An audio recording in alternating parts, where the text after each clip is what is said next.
Tā, mēs esam apakaļ zālē.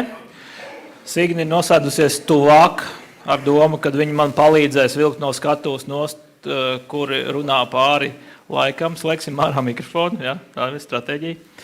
Bet jā, mēģināsim, aicināšu runātājus ierakstīties, tā teikt, latviski laikā, jā, un mēģināt izstāstīt galveno. Lūk, visi ir apakaļ, visi ir apēduši maizītes bulciņus, izdzēruši kafiju un gatavi nākamajām posmam. Es jau sākumā runāju un minēju to, ka mums nedaudz ir laika ekonomija uz priekšu, jā, viens runātājs mums šobrīd ir pazudis. Lūk, tagad uz skatuves es aicinu Latvijas Universitātes datorikas fakultātes profesoru Gunti Bārzdiņu, kā to ir jūsu rīcībā, un mēs turpināsim runāt par lielajiem datiem un kādi ir ieguvumi un kādi ir izaicinājumi. Jā. Tātad es te speciāli sāku ar slaidu bez uzraksta, vienkārši bildīti, lai mēs tā drusku visi paskatāmies uz pasauli, kāda viņa faktiski šobrīd ir, ka mēs visi ražojam datus, ļoti daudz datus ar saviem mobilajiem telefoniem, kuru brīdi mēs patiesībā ziņojam, kur mēs atrodamies un varbūt pat arī kaut ko vairāk sūtam projām. Tāpat tās arī daudzas citas lietas, kas pasaulē notiek, ražo datus, videokameras un tam līdzīgi.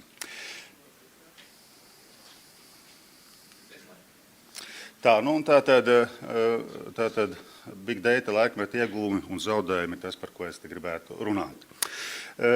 Un tātad pirmais, ko es te gribētu akcentēt, ir to, ka savus personīgos datus mēs jau faktiski esam atdevuši. Mums varbūt tāda ilūzija, ka mums ir vēl kaut kas, ko mēs varam nosargāt un neiedot un tā tālāk, bet patiesībā jau kopš apmēram 1996. gada, kad parādījās World Wide Web, tātad tīmeklis, šīs weblapas mēs sākām, ko vien var likt šajās te weblapās iekšā. Nākamais solis ir, ka mēs sākām lietot Google, un viss, kas mūs interesē, mēs Google search queryos esam sarakstījuši iekšā. Līdz ar to par mums ir ļoti labi zināms, par ko mēs interesējamies ik viens personīgi.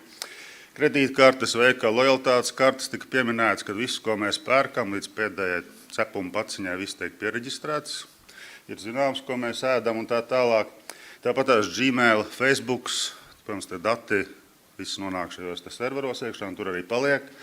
Tāpat 2008. gadā, kad parādījās viedtelefoni ar GPS-iem, tad kopš tā brīža jebkuru cilvēkam kaut kā telefons var izsekot, kur viņš atrodas, kurā laika brīdī.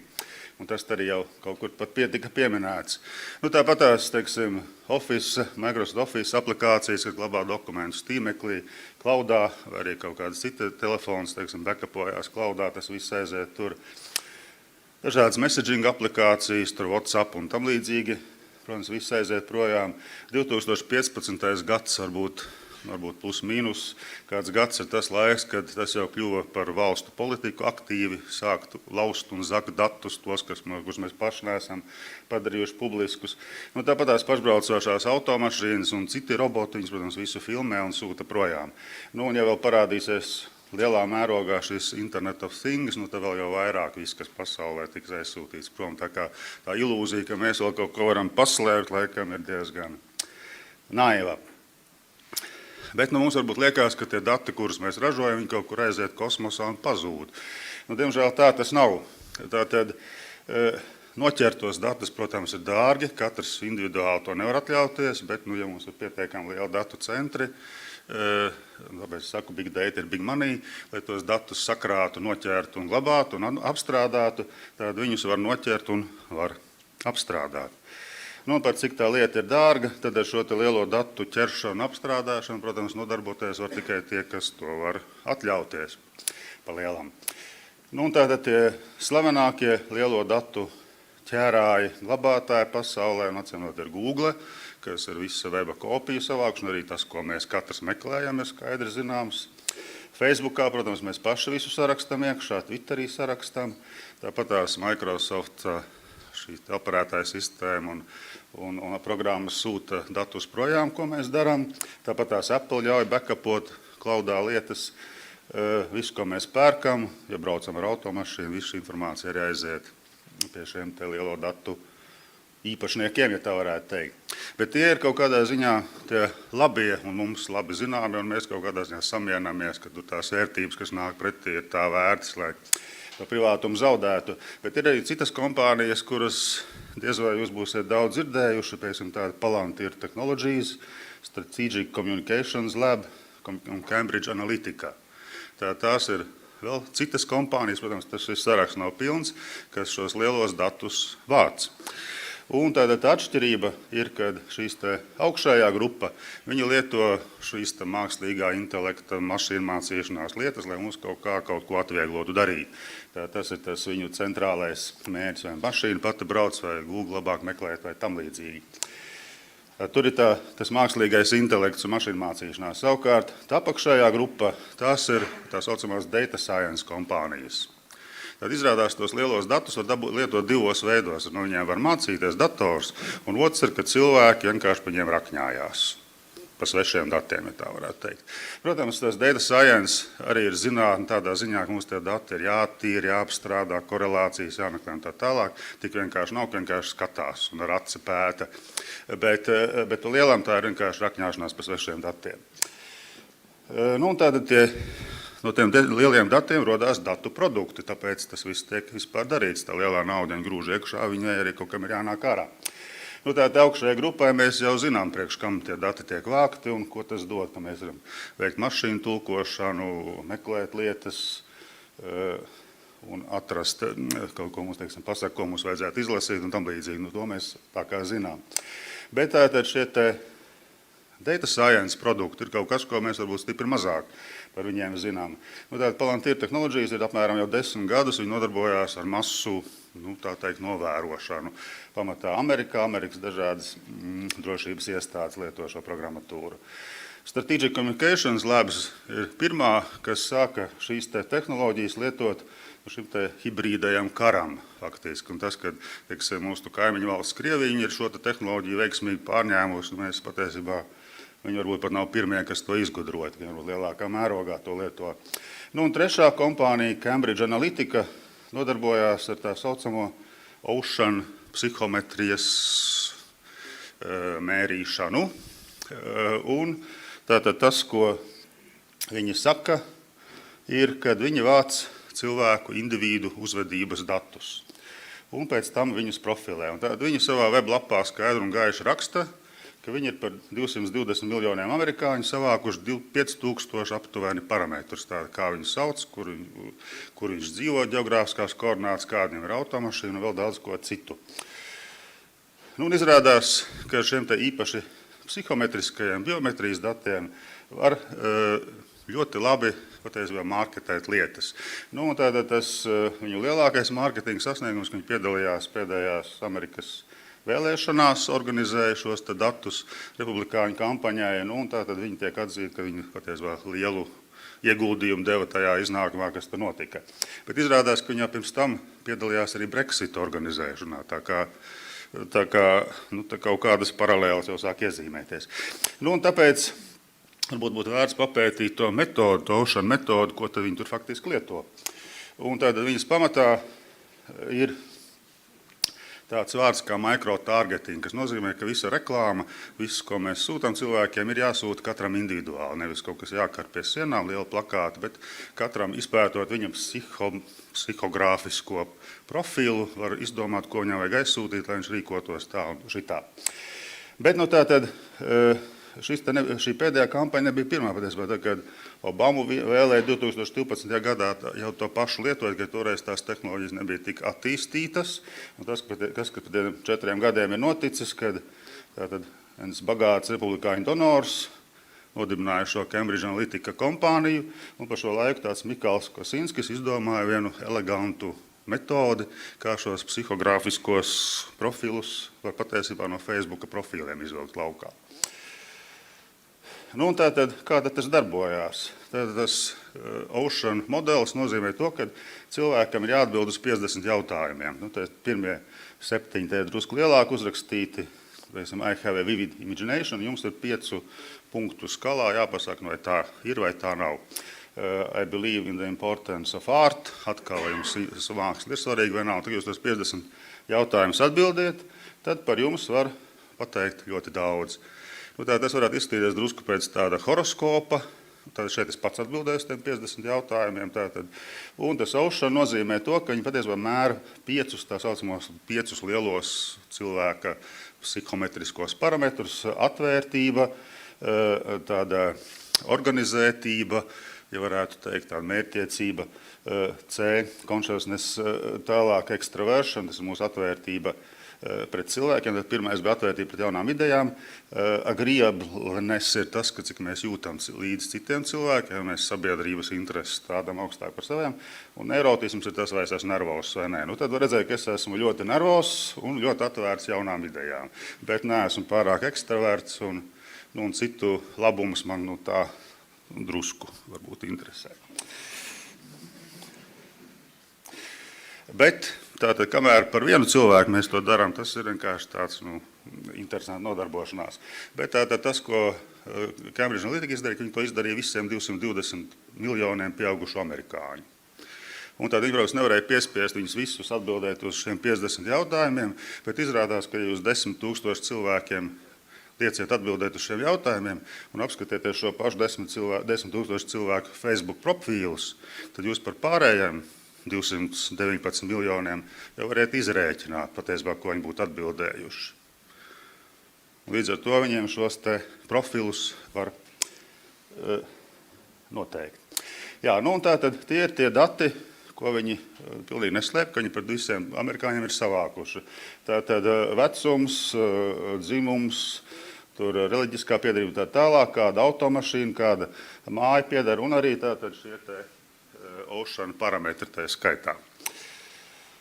Nu, tā tas viss aiziet tiešām līdz vārdam, uzvārdam, dzimšanas gadām un pat geogrāfiskajām koordinātēm, tieši kur jūs atrodaties, kur jūs guļat pa nakti uz zemes lodes.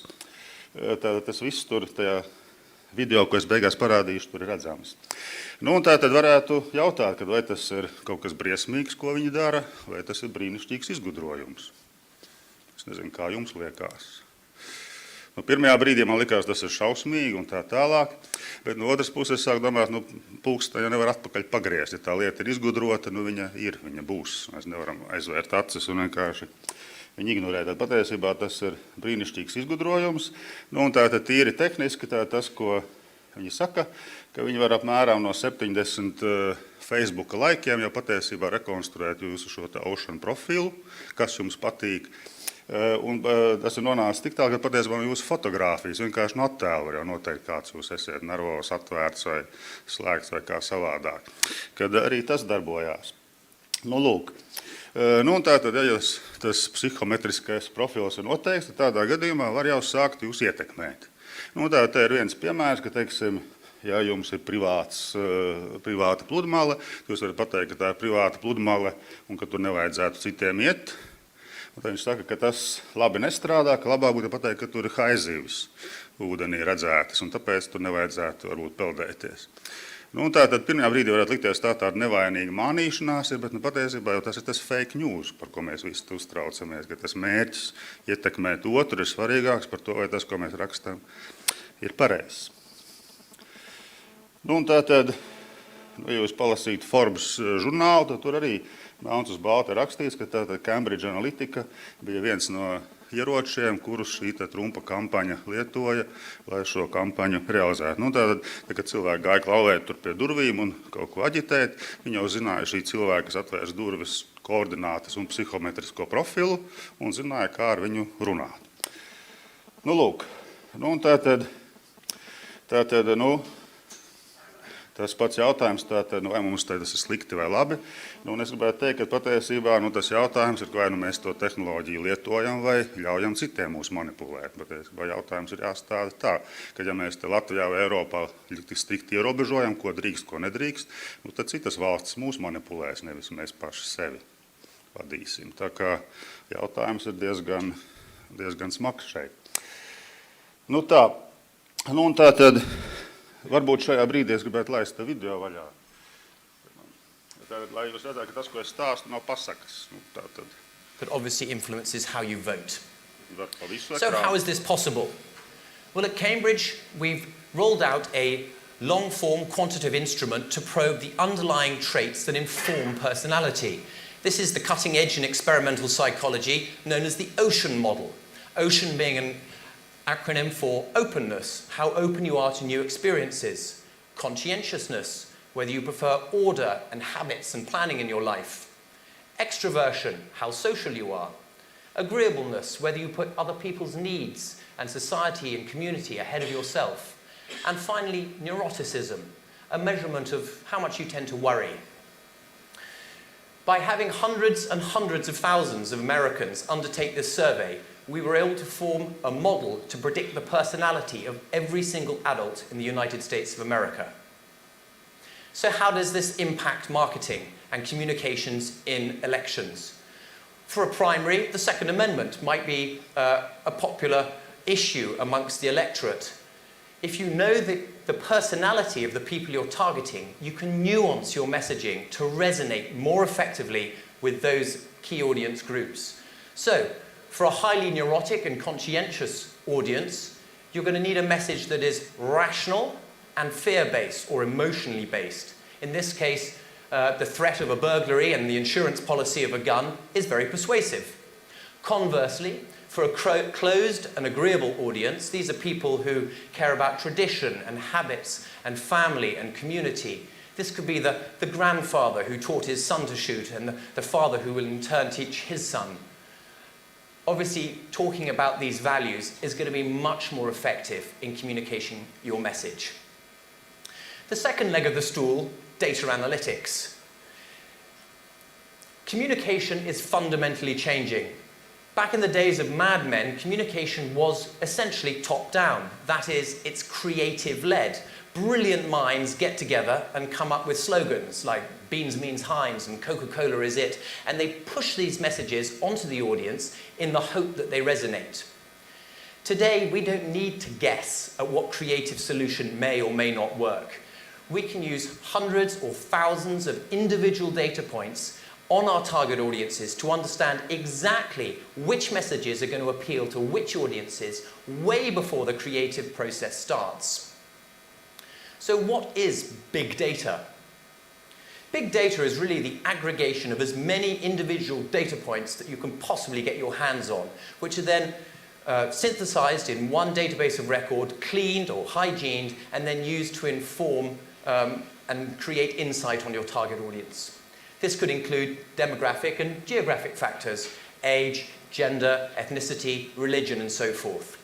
Or psychographic or attitudinal factors. This is consumer and lifestyle habits, what car you drive, what products you purchase in shops, what magazines you read, what golf clubs you belong to, what churches you attend. And of course, personality or behavioral data. This is what we talked about earlier, how you see the world, what actually drives you.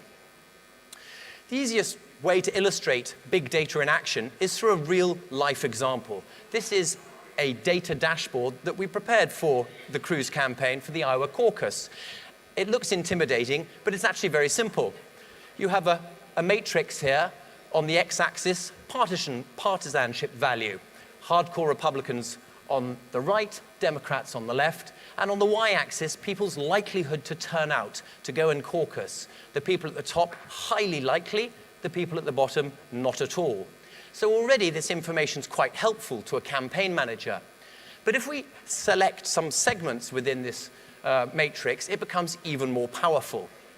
In this case, we've zoned in on a group we've called persuasion. These are people who are definitely going to vote, to caucus, but they need moving from the center a little bit more towards the right in order to support Cruz. They need a persuasion message. And we can look at this group of about 45,000 people, and we can see that the mean personality is very low in neuroticism, quite low in openness, and slightly conscientious. We can segment further. We can look at what issue they care about. Gun rights I've selected. That narrows the field slightly more. And now we know that we need a message on gun rights. It needs to be a persuasion message, and it needs to be nuanced according to the certain personality that we're interested in. And we can see where these people are on the map. If we wanted to drill down further, we could resolve the data to an individual level, where we have somewhere close to 4,000 or 5,000 data points on every app. Nu, tātad, kā jūs redziet, viss ir zināms.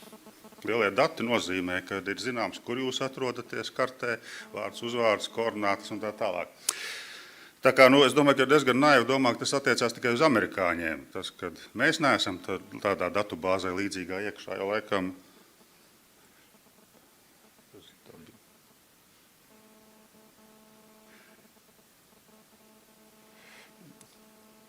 ir diezgan naivi domāt. Tāpēc jautājums ir, vai mēs paši to darām, vai citi ar mums to dara. Un patiesībā par to jau arī citi izsakās, teiksim, Apple, Tims Kuks arī saka, ka pasaule ir strauji mainījusies. Viņi paši bija Facebook un Google tik patiesībā pārsteigti ar šo Cambridge Analytica risinājumu. Un tas, kas tur tajā video bija rādīts, tas patiesībā attiecās uz to laiku, kad vēl viņi cerēja šo mehānismu Krūzu dabūt par prezidentu, ka Krūzu neizdevās, un tad viņi pārmetās uz Tampu. Tātad ar to es arī gribētu teikt. Es gribētu teikt, ka es vienkārši tādā slaidā sazīmēju to, kas ir noticis pa gadiem, manuprāt, tāds svarīgs, kas varbūt maina drusku šo informācijas tehnoloģiju attīstību. Tātad šis microtargetings, es domāju, ir 2016. gada nagla, kas ir noticis faktiski, kas izmainīs pasauli, un kas notiks tālāk, to mēs vēl nezinām. Bet, skatoties vēsturē, mēs varam minēt, ka ik kādiem 2-3 gadiem kaut kas tāds svarīgs notiek. Ar to es arī gribētu beigt.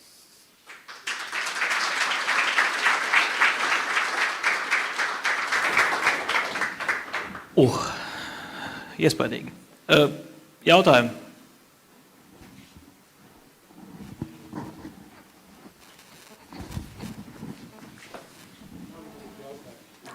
Man ir jautājums, jā? No? Jautājums tāds, kā šo big data un visu šo Internet of Things ietekmēs nākamgad, kas stāsies spēkā tā Eiropas regula par personas datu aizsardzību, kur rezultātā tādām kompānijām kā Google un Facebook varēs uzlikt pietiekami liels sodus, līdz pat, 5% no globāla apgrozījuma un tā tālāk. Kā tas ietekmēs vispār šo industriju vai visu to, kam izsekojam, zinām par to, ko jūs darat, kur jūs meklējat un kas jūs tāds esat? Es laikam neesmu pārāk liels optimists, ka tas darbosies. Tāda Eiropā jau mēs te varam pieņemt visādus likumus un visu kaut ko, bet tas jau netraucē, Google, Facebook, pēc viņi darbojās Eiropā, viņas varbūt ir vieglāk drusku ietekmēt. Bet ir jau tās kompānijas, kuras tik ļoti nelien uz āru, un, teiksim, Cambridge Analytica, viņi atrodas Londonā, un neviens viņiem nav skābekli piegriezis par šo laiku. Tā kā es neesmu optimists, ka tas Eiropas visas direktīvas ietekmēs to, kas notiek pasaulē, kas notiek Krievijā, kas notiek Ķīnā. Viņi to darīs šā kā tā. Tad jūs tagad, ka regula nekādā veidā nedarbosies un joprojām zināt? Tad man patiesībā uztrauc tas, ka mēs darbojamies lielāku Horizon projektā, mums ir ētikas komisija, kas mums neļauj neko darīt.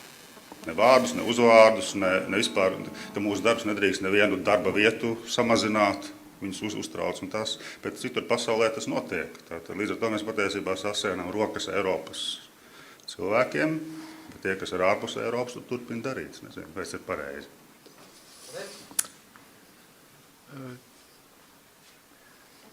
Pēc tās informācijas, ko mēs saņemam diezgan regulāri un arvien lielākā apjomā par šo iespēju manipulēt ar individu, mans jautājums būtu tāds, kā būtu jāmainās izglītības sistēmai, kā jāmainās vispār zināšanu pasniegšanas metodikai, kā jāaudzina cilvēks, lai viņš varētu pretoties, jo jūs pats ļoti labi atzīmējāt, ka viena lieta ir tā, ka vispirms izpēta katra individu paradumus, un pēc tam izdomā, kā šim individam, kā iespaidot viņa rīcību, bet iespaido šo rīcību ar melīgiem faktiem. Jā. Līdz ar to, ko lai cilvēks dara, kā viņam vajadzētu varbūt jākooperēs, lai varētu tomēr iegūt patiesu informāciju un rīkoties balstoties uz patiesu informāciju. Tātad tieši jūsu jautājumu sakarā es šo slaidu arī te ieliku iekšā. Tātad es gribu teikt, ka atbilde ir kritiska domāšana. Un es domāju, ka Tims Kuks, Apple, šis te vadītājs, ir ļoti labi pateicis, ka mēs agrāk bijām pieraduši, ka mums ir 3-4 ziņu avoti, kurus mēs regulāri lasām, kuriem mēs ticām. Mums bija viegla dzīve, mēs kritiski nedomājam, mēs ticējām visam, ko viņi saka, kas varbūt arī nevienmēr bija taisnīgi, ja mēs tagad tā vēsturiski paskatāmies atpakaļ. Un ka tagad, pateicoties Facebookam un citiem šiem te ziņu kanāliem, viņš saka, ka pasauli izmainīsies, jebkurš var rakstīt ziņas. Protams, mēs varam personīgi rakstīt, un var arī tāds Cambridge Analytica viņas rakstīt masveidā tūkstošiem.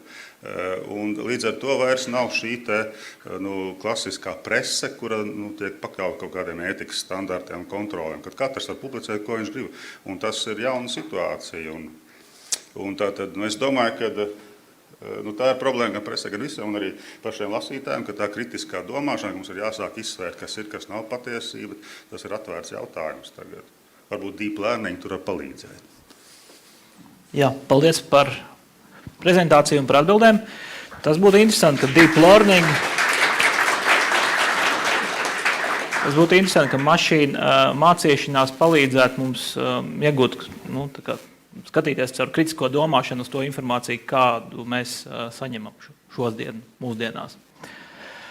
Lūk, labi, ejam tālāk uz priekšu un turpināsim atkal par lieliem datiem. Un viens no jautājumiem, ko ir uzdevis Mārtiņš Rīnskis, Exigent Services Latvijā, kā piekļūt pie lieliem datiem, bet tajā pat laikā neko nepaņemt.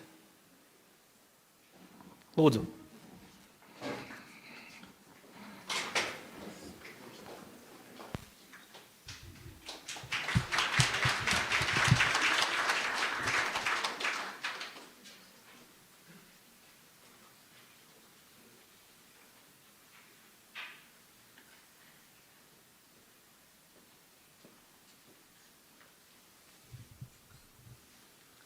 Labdien visiem!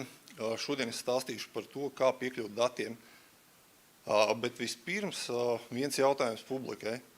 Pagājušā gada nogalē viens no lielākajiem autoražotājiem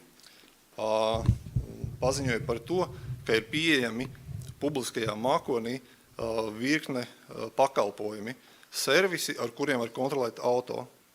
Vai jūs varat nosaukt, kurš ir šis autoražotājs? Nē. Eiropas kompānija? Nē. Labi, būs balva cēkums no Exigent, kurš pateiks, kurš ir kompānija, liela kompānija Eiropā. Nē.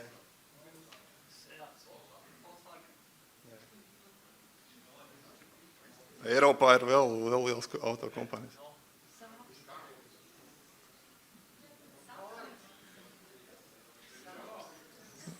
Jā, es dzirdēju Peugeot? Jā, pareizi, tieši tā.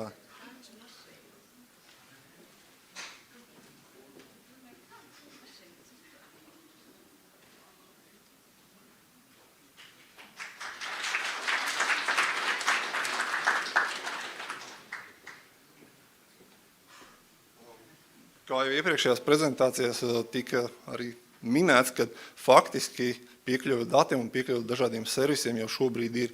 Un lietu internets tā jau ir realitāte. Un šobrīd tas ir tikai sākuma fāzē.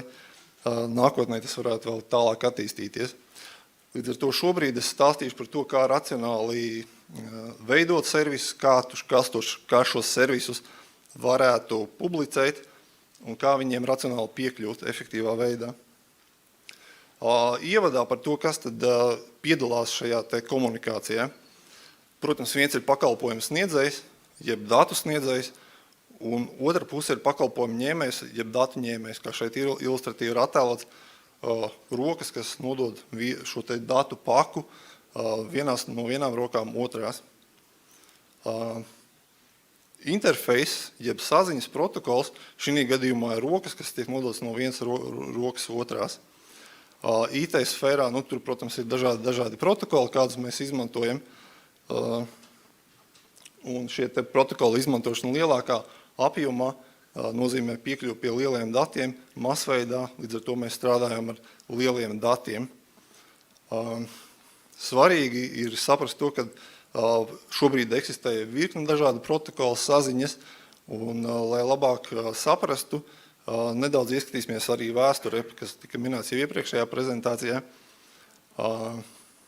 Un īsumā šeit attēlā ir parādīts interneta lietotāju skaits, kā tas ir attīstījies, un arī weblapu skaits. Kā redzams, saskarnes, jeb API, kā tas ir no angļu valodas Application Programming Interface, ir kaut kur tur apakšā. Viņas nav redzamas šobrīd. Līdz ar to tas attīstības iespējas publiskajiem pakalpojumiem ir ļoti lielas. Publiskos pakalpojumus var izmantot kāds no programmētājs no malas un radīt inovatīvus pakalpojumus. Bet vēl viens jautājums, ar ko tad viss sākās? Tas ir saistīts varbūt arī ar iepriekšējo prezentāciju, kas tur sākumā ir? Jā, pareizi. Kurš teica? Lieliski. Tad cēpums arī būs.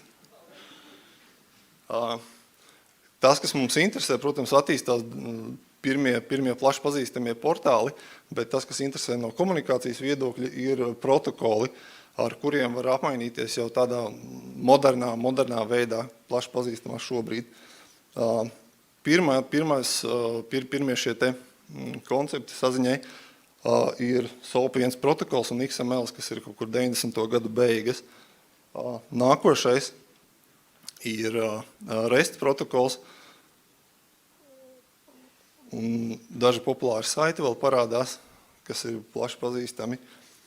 Un 2000. gadu vidū viens no būtiskākajiem parādās Amazon Web Services, kas ir viens no pirmajiem mākoņu pakalpojumiem. Tālāk notiek protokola attīstība, protams, arī mākoņu pakalpojumi parādās. Parādās arī Swagger specifikācija, kas attīstīta ir uz REST bāzes. Un visbeidzot, pagājušajā gadā tika atvērts tāds protokols kā OpenAPI, tas nav protokols, bet OpenAPI iniciatīva specifikācija, kas attīsta šo te Swagger un REST bāzes protokolus. Tas ir ieskats par to, cik tā vide šobrīd ir daudzveidīga un kādi protokoli tiek izmantoti. Tipisks ikdienas piemērs ir sistēma komunikācijas, visdažādākie protokoli savstarpēji miedarbojās, notiek datu apmaiņas. Šeit ir virkne jautājumu.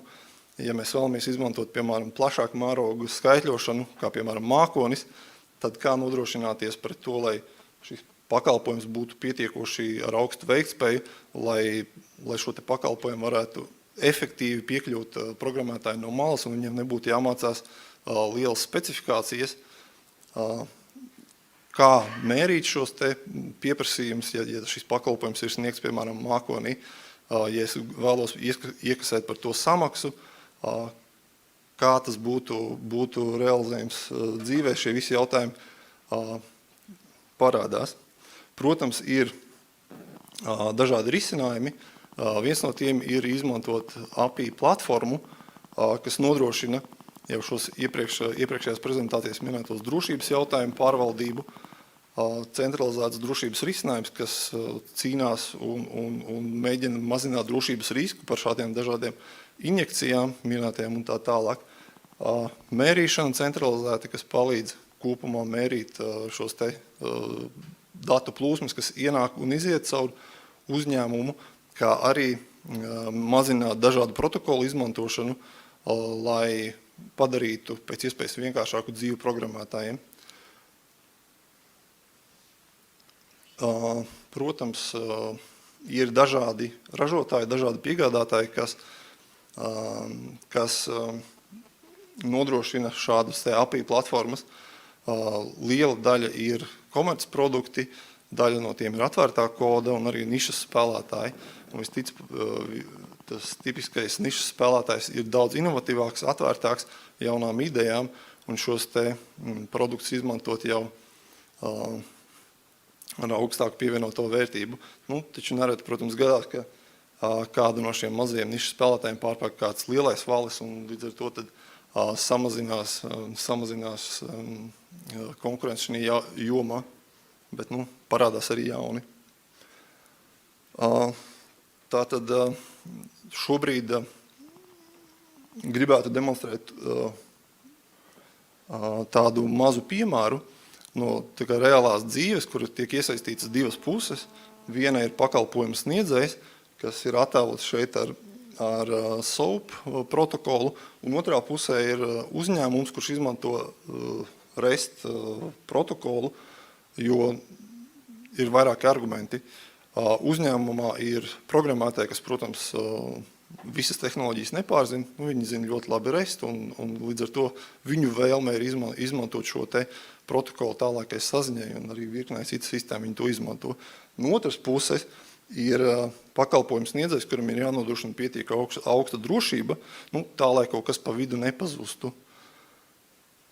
Šis te piemērs ir izmantojot VRA servisu, kas ir datu izplatīšanas tīkls. Lai pieslēgtu šim te servisam, ir jāizmanto X509 certifikāta autentifikācija, līdz ar to jāizgūst SAML talons, pēc tam ir jāizsauc SOAP 1.2 web servis ar šo te SAML talonu, un tad tiek saņemts rezultāts. Šo mēs mēģinām vienkāršot, un programmētājs sūta REST pieprasījumu ar JSON uz API platformu. API platforma veic vajadzīgās transformācijas, lai sagatavotu jau šī te drošības talonu izgūšanu. SAML drošības talonu izgūšanu tālāk izsauc šo te web servisu ar XML pieprasījumu. API platforma tālāk transformē šo pieprasījumu atpakaļ uz JSON, un programmētājs saņem atbildi jau JSON. It kā tāda no programmētāja viedokļa daudz vienkāršāka schēma, nekā būtu jāsauc entie dažādie servisi. Tad šeit ir piemērā būs parādīts, vienā pusē ir API platforma, un šī gadījumā tā ir Oracle API Gateway, un principā var tik izmantotas arī citas dažādas. Un kreisajā pusē ir SOAP produkts, kas ir bezmaksas, ko var izmantot, lai izsauktu, testētu un pārbaudītu gan SOAP protokola servisus, gan arī REST servisu un tā tālāk. Šī piemērā būs parādīts, kā tiek izmantots REST servis. Kā redzams, tad šeit labajā pusē ir parādīts kopējais ziņojums skaits, 221 ziņojums. Un tagad varam spēlēt video. Tad, kas tiek darīts, tiks piereģistrēts SOAP projektā šīs te API, kurš slēgsies klāt tālāk pie VRA servisa. Tiks veikts izsaukums, kā redzams, atbildi atnāk JSONā, pieprasījums skaits vienlaikus API platformā parādās, kad viens pieprasījums vairāk. Līdz ar to tad iegūstam rīku, jeb monitoringu pārvaldību par to, kas notiek reālā laikā mūsu infrastruktūrā, cik ir pieprasījumi, kāda ir intensitāte sadalījumā pa dažādiem segmentiem, cik pieprasījumi iet, teiksim, uz cloud servisiem, cik ir uz kaut kādiem iekšējiem. Tad nākošais solis SOAP rīkā izveidosim testa scenāriju, kur veiksim veiktspējas pārbaudi mūsu vajadzībām. 5 paralēli lietotāji minūtes laikā sauks šo te servisu. Kā redzams, tad šeit ir adrese, uz kurien tie pieprasījumi gala rezultātā aiziet, un dzīvajā režīmā tad parādās šeit pieprasījumi, kā viņi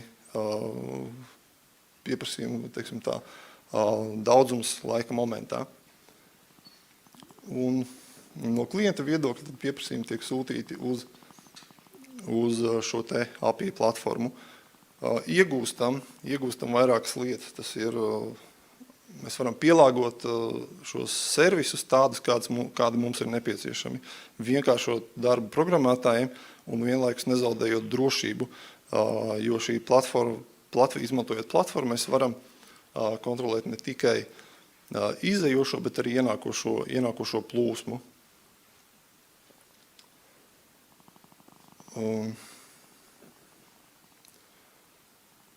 Lūk, tad nobeigumā es gribētu minēt to, ka šobrīd šī te kopējā mākoņu pakalpojums ir diezgan vēl agrīnā stadijā, bet ļoti aktīvi attīstās. Un šeit ir iespējams radīt augstas pievienotās vērtības, inovatīvus risinājumus, bet, lai to izdarītu, ir nepieciešams, teiksim, standartizēta veida servisi, vienkārši servisi saprotami, lai jebkurš programmētājs no malas, kuram ir laba ideja, varētu šos te servisus izmantot, kas, piemēram, ir izmitināti kādā no publiskajām mākonī un radīt pievienoto vērtību. To mēs varam darīt dažādos veidos, teiksim, ar vienkāršākiem paņēmieniem, iegūdot vairāk darba vai izmantojot kādu no risinājumiem, kas jau ir sagatavoti tam. Protams, tur ir nepieciešams kaut kādas specifiskas zināšanas. Līdz ar to mans novēlējums ir būsim atvērti tehnoloģijām un veiksim inovācijas kopā. Paldies! Lieliski, paldies par dalīšanos pieredzē. Kāds jautājums? Labi, tad, ja ir, tad noteikti var vai nu Twitterī, vai nu e-pasts, vārds, uzvārds un @tieto droši vien, jā. Es atvainojos, tā bija, tā bija liela kļūda, tā piedodiet, jā. @Exigent Services, protams. Lūk, paldies vēlreiz un sagaidīsim nākamo runātāju. Nākamais stāsts mums ir par programmēšanas, žurnālēšanas ieguvumiem un perspektīvu. Un kolēģis no ZZ Dats, doktors Mārtiņš Zviedrs.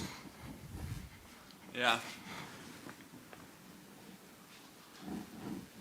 Labdien, man sauc Mārtiņš, un es pastāstīšu varbūt tā kā kaut ko nedaudz tuvāku tiem pirmsākumiem, kur dati rodas un kas būtu jāņem vērā mums katram kā programmētājiem.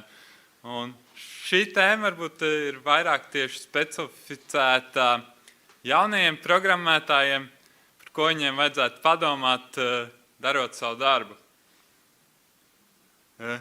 Ja mēs skatāmies tā abstrakti, mums ir vienkārši uzdevums uzcept gaļu.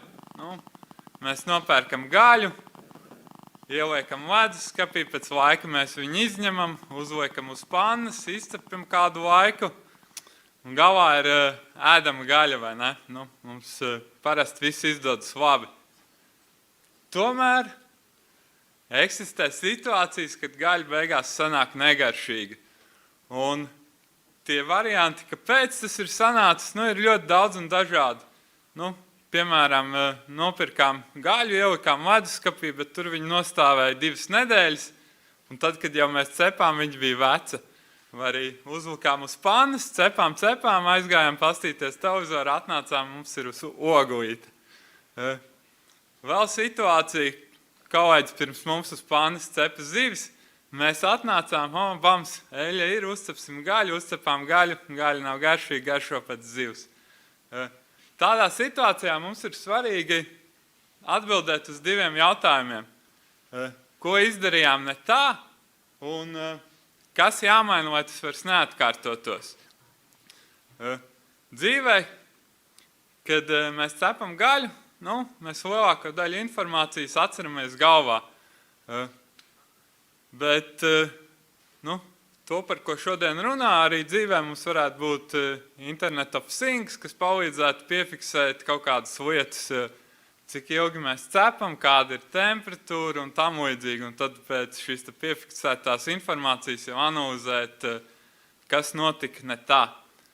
Tomēr, programmējot, mums rodas līdzīgas situācijas, ir bams, ir kļūda, kaut kas ir noticis ne tā. Un tad mēs varam sev uzdot jautājumu, kaut kas ir noticis ne tā, bet ko tieši mēs izdarījām un kur mums ir piefiksētā informācija, ko mēs varam analizēt, lai šita kļūda vairs neatkārtotos. Šai brīdī mums faktiski nāk tā kā programmatūras žurnālēšana un ir 2 jautājumi, ko žurnālēt, teiksim, un cik daudz žurnālēt.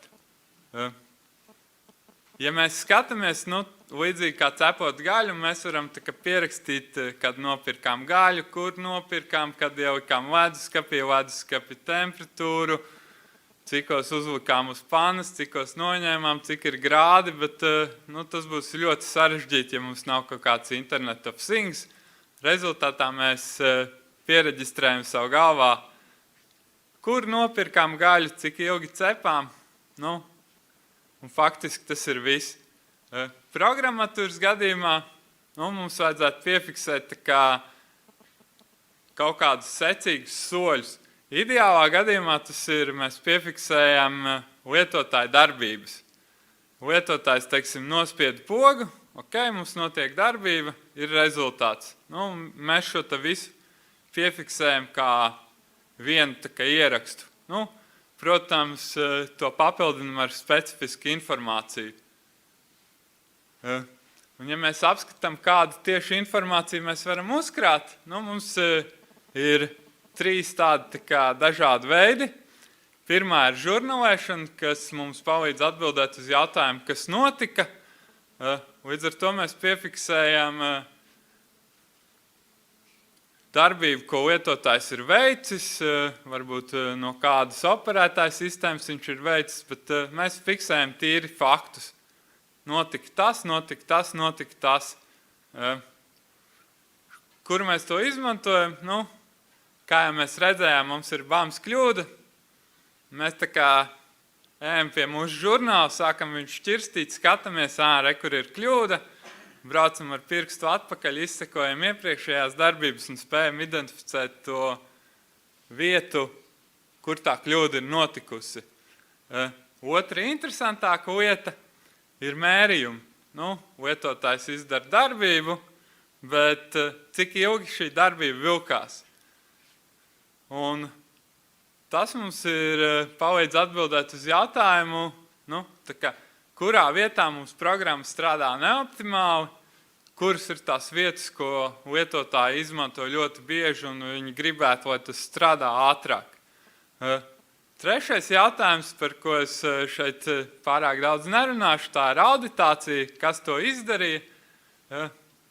Kolēģis iepriekš runāja par drošību, mēs tur pērkam televizoru, ievadam 0,9, dabūsim televizoru ar 10% atlaidi, vai arī dabūsim 9/10 daļas no televizora. Bet brīdī, kad mēs dabūnam šādu situāciju, ja mums ir auditācija, mēs ejam cauri auditācijas pierakstiem, skatāmies, kur ir tas krāpnieks, kurš no mums nopirka televizoru pa 9/10 daļām. Un šī bija tā teorētiskais ievads, lai mēs saprastu, ko un kā vajadzētu darīt, bet, ja mēs runājam visu laiku par šiem datiem, tad kā tas mums faktiski var palīdzēt praksē. Un šeit es gribētu parādīt dažus piemērus, kā mēs esam mūsu uzņēmumā paskatījušies uz to, kas notiek mūsu programmās, lai veiktu kaut kādus secinājumus, ieteikumus un uzlabojumus. Ja mēs pastamies, darbības visu laiku notiek, ir klienta puse, servera puse, mūsdienās ir ļoti daudz visādu trešo pušu risinājumu, ko mēs paņemam, ieliekam pie sevis, adaptējam, liekas, ka viss strādā labi. Un tajā brīdī mēs varam jautāt, vai tiešām viss strādā labi. Un ja mums nav kaut kādi specifiski rīki, kur mēs sažurnālējam darbības, tad mēs nekad nepateiksim, ka kāda darbība notiek pārāk bieži. Mums ir, šis konkrētais piemērs, ir darbība, kas notiek 40% no visām darbībām. Tas ir aizdomīgi daudz, ņemot vērā, kā lietotājs tomēr darbības veic secīgi, un tad kāpēc viņš vienu darbību veic ļoti bieži. Ja mēs ejam tālāk, analizējam, kas tad notiek ar šo darbību, mēs redzam, ka darbība vienkārši pēkšņi izpildās secīgi vairākas reizes pēc kārtas, bez jebkādas dziļākas loģikas. Šajā konkrētajā gadījumā mēs pastījāmies, ir trešās puses servis vai risinājums, ko mēs izmantojam. Acīm redzot, vai šis te servis īpatnēji uzvedās, vai arī mēs viņu vienkārši pilnvērtīgi nemākam izmantot, bet mēs konstatējam problēmu, kas reāli mums ietāp šo te patērēto resursu. Otrs jautājums, ko mēs varam uzdot, ir, vai tas, ko mēs esam izstrādājuši klientu saskarnē, atbilst faktiski klientu vajadzībām. Mēs bieži sakam, tur ir izstrādāts valsts risinājums, bet tur tā kā vispār ir nelietojams, un tā kā vai kāds vispār pastāst, kā es viņu lietoju.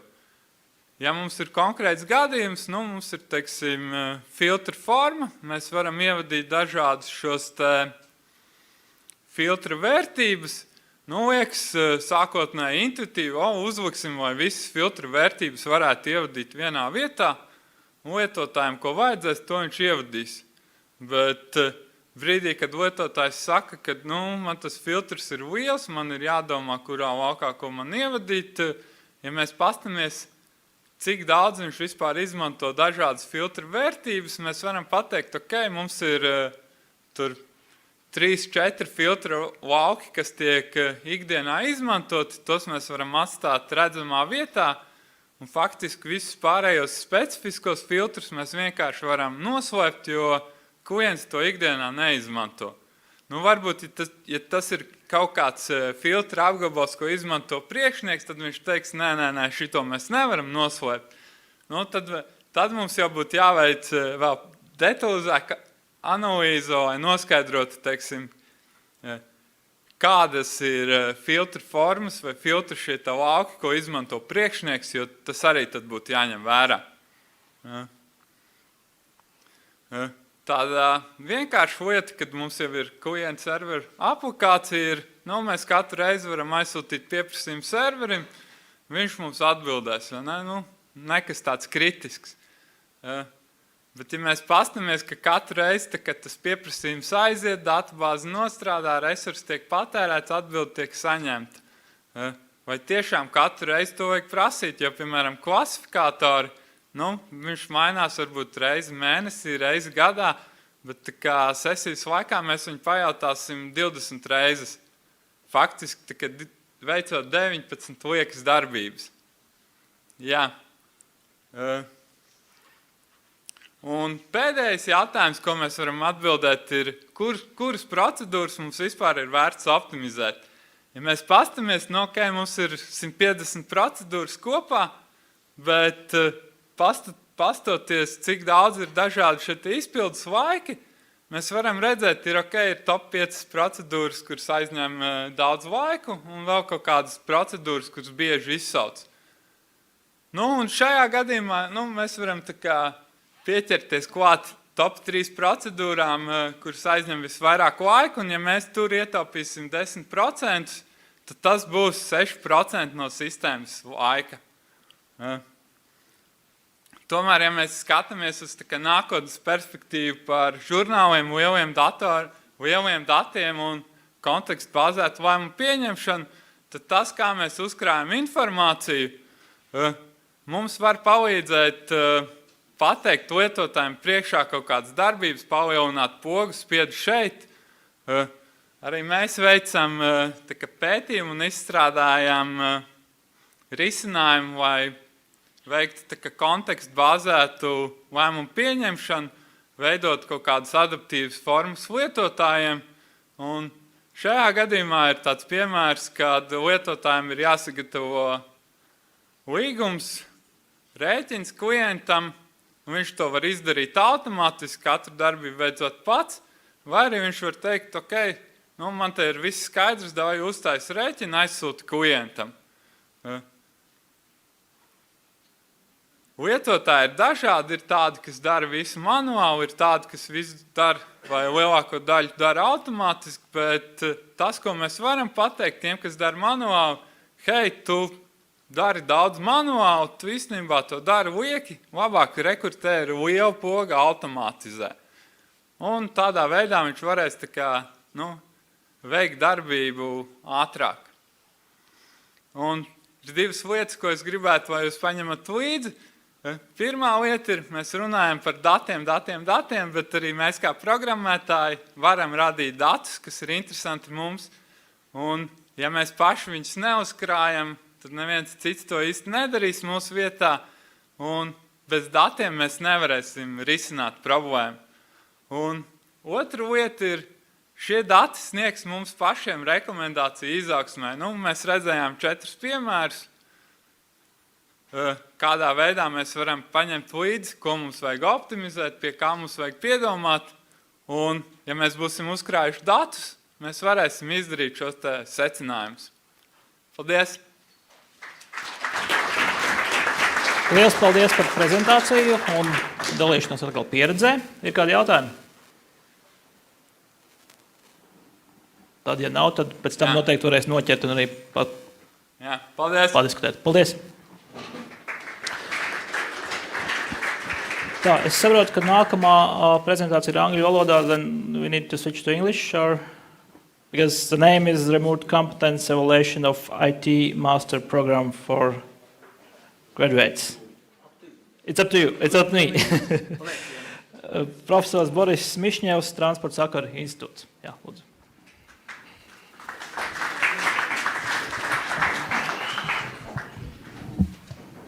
Paldies par aplodismentiem. Es biju brīdināts ievērot 15 minūtes, es cenšos to izdarīt. Man ļoti daudz slaidus. Es balsos uz to, ka lasīt mēs varam 5 reizes ātrāk nekā man klausieties, tad es jums rādīšu ātrā tempa slaidus un došu tad īsus komentārus. Ja?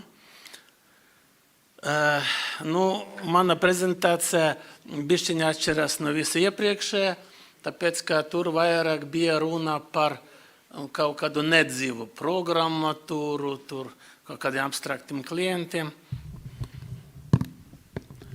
Jā, tagad es gribu parunāt par sevi, pasniedzējiem, studentiem, paceliet roku, studenti, cik daudz jūs esat?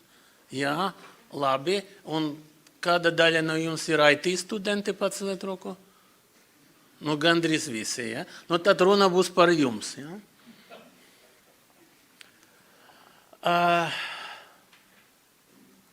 Labs vēsts pirms. Tā izriet, ka jums būs daudz darba. Jau šogad. Arī laba informācija. Ja lielākā daļa no darba vietas pieprasa no jums iespējas dažādas, tad tādas darba vietas būs daudz un pieprasījums būs vēl lielāks. Šeit ir Eiropas cipari. Ja?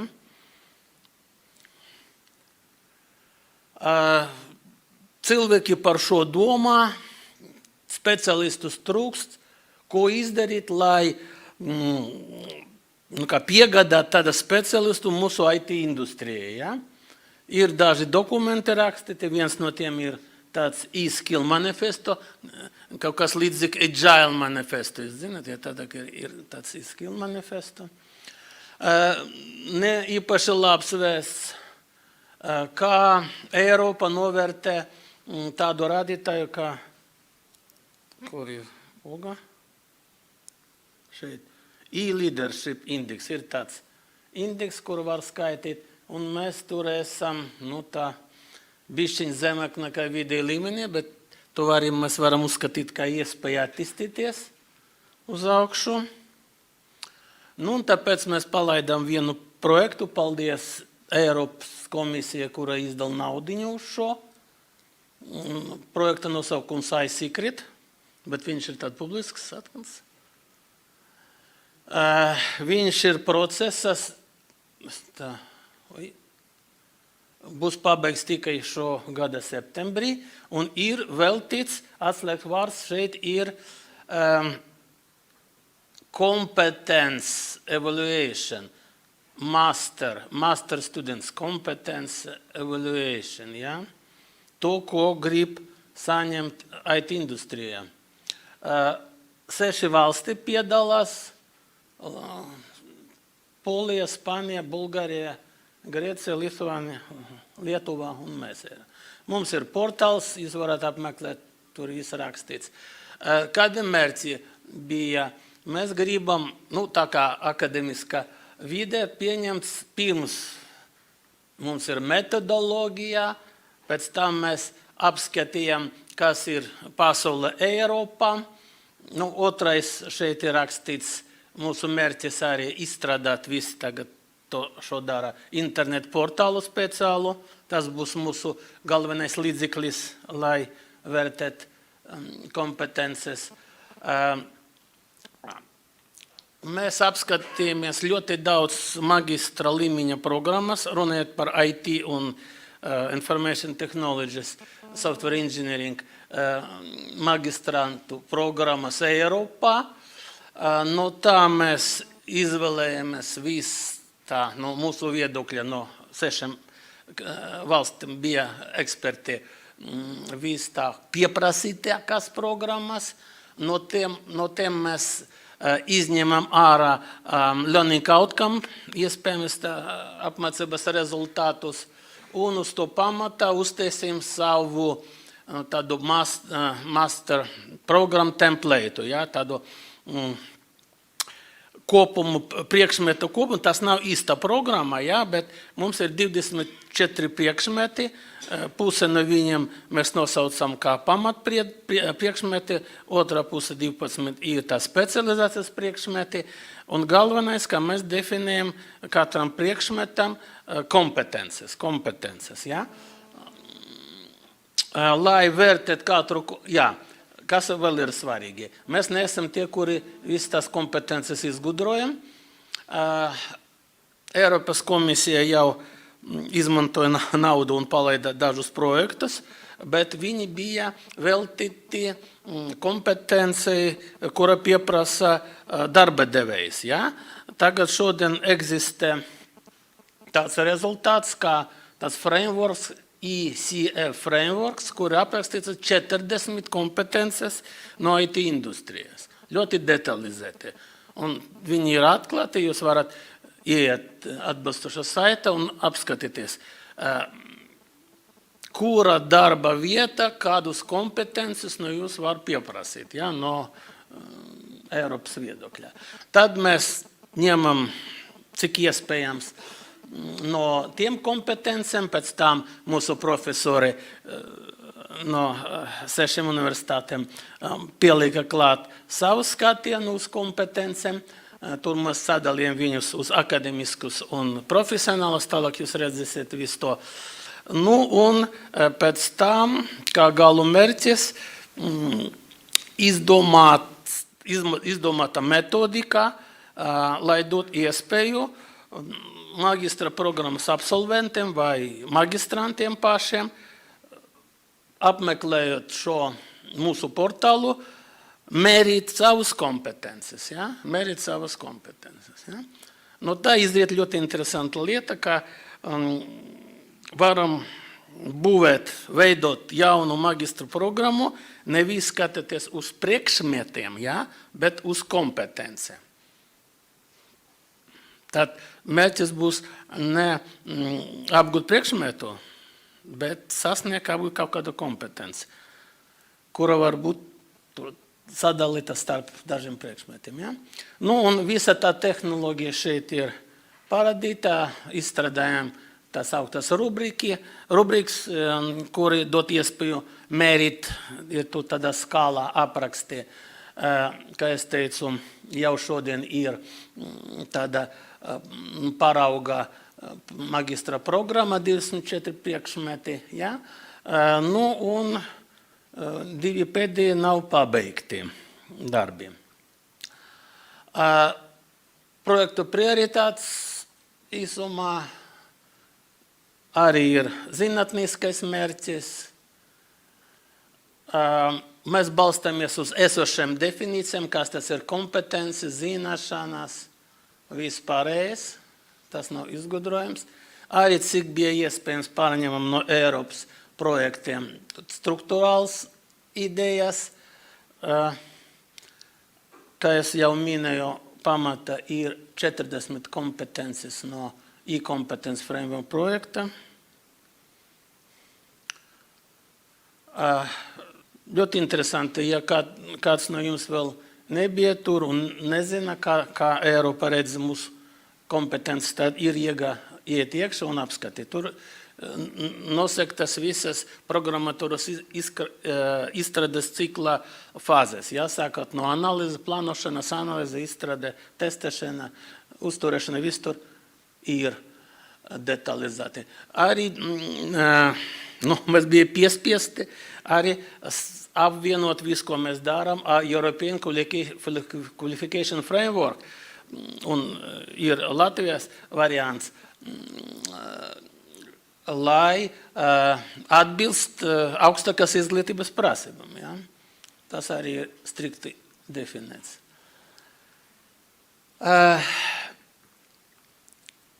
Varbūt, ja šeit ir pedagogi, kuri dziļi pēta kompetences kā tādas, var mums kritizēt, bet mēs izvēlējams ļoti vienkāršu schēmu, bet sasniedzamu. Ja? Redzēt. Mums bija izstrādāta konceptuālais modelis, izstrādāti templēti, apmēram tā izskatās tabulas, kuru mēs pirms aizpildījām. Šeit jūs redzat kodi, kuri atbilst ECF kompetences daļam, knowledge, tā tālāk. Pēc tam mēs kompetences sadalījām pa daļam. 3 daļas mums bija. Pēc tam bija izstrādāts tas rubriks, lai būtu iespējams vērtēt cik apgūtā kompetence. Skaitam kaut kādu kopēju atzīme. Nu, un kā realizācija, kā Ritis, kā es teicu, jau ir palaists tāds demo versijā prototips, portāla prototips. Tagad viņš atrodas uz serveri Grieķijā, bet pēc tam domāts, lai būtu 3 kopijas. Viena šeit Latvijā, viena Spānijā un viena paliks Grieķijā. Jau šodien jūs varat iet iekšā, apskatīt, kādas ir tur programmas. Redzēt, šeit ir. Jā, es jau to uzbeigam. 24 programmas, varbūt kāds profesors var atrast līdzīgu saviem priekšmetam. Ja? Ir kādam Geographic Information System tāds kurs. Ja? Tad šeit būs kompetences aprakstītas, būs testēšana, nu, pagaidām tāda veida, multiple choice. Nu, un mēs ceram, ka tuvākā laikā, no līdz septembrim, mums būs tāds jauns internet servis, open educational resource for students, master students, for professors, which support these master programs to measure the results, real results, which are needed for our IT industry. And as a further development of this research, we plan to create a special methodology how to construct, how to build new master programs based on this competence approach. Thank you for your attention.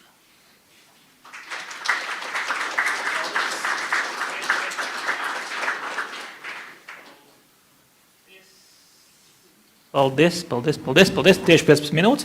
Ja ir jautājumi, tad Boris arī šeit noteikti būs. Paliks arī uz viņa glāzi. Vēl viens stāsts ir palicis līdz balvai un vīnam. Jūs vēl esat? Vēl ir? Gaiss ir?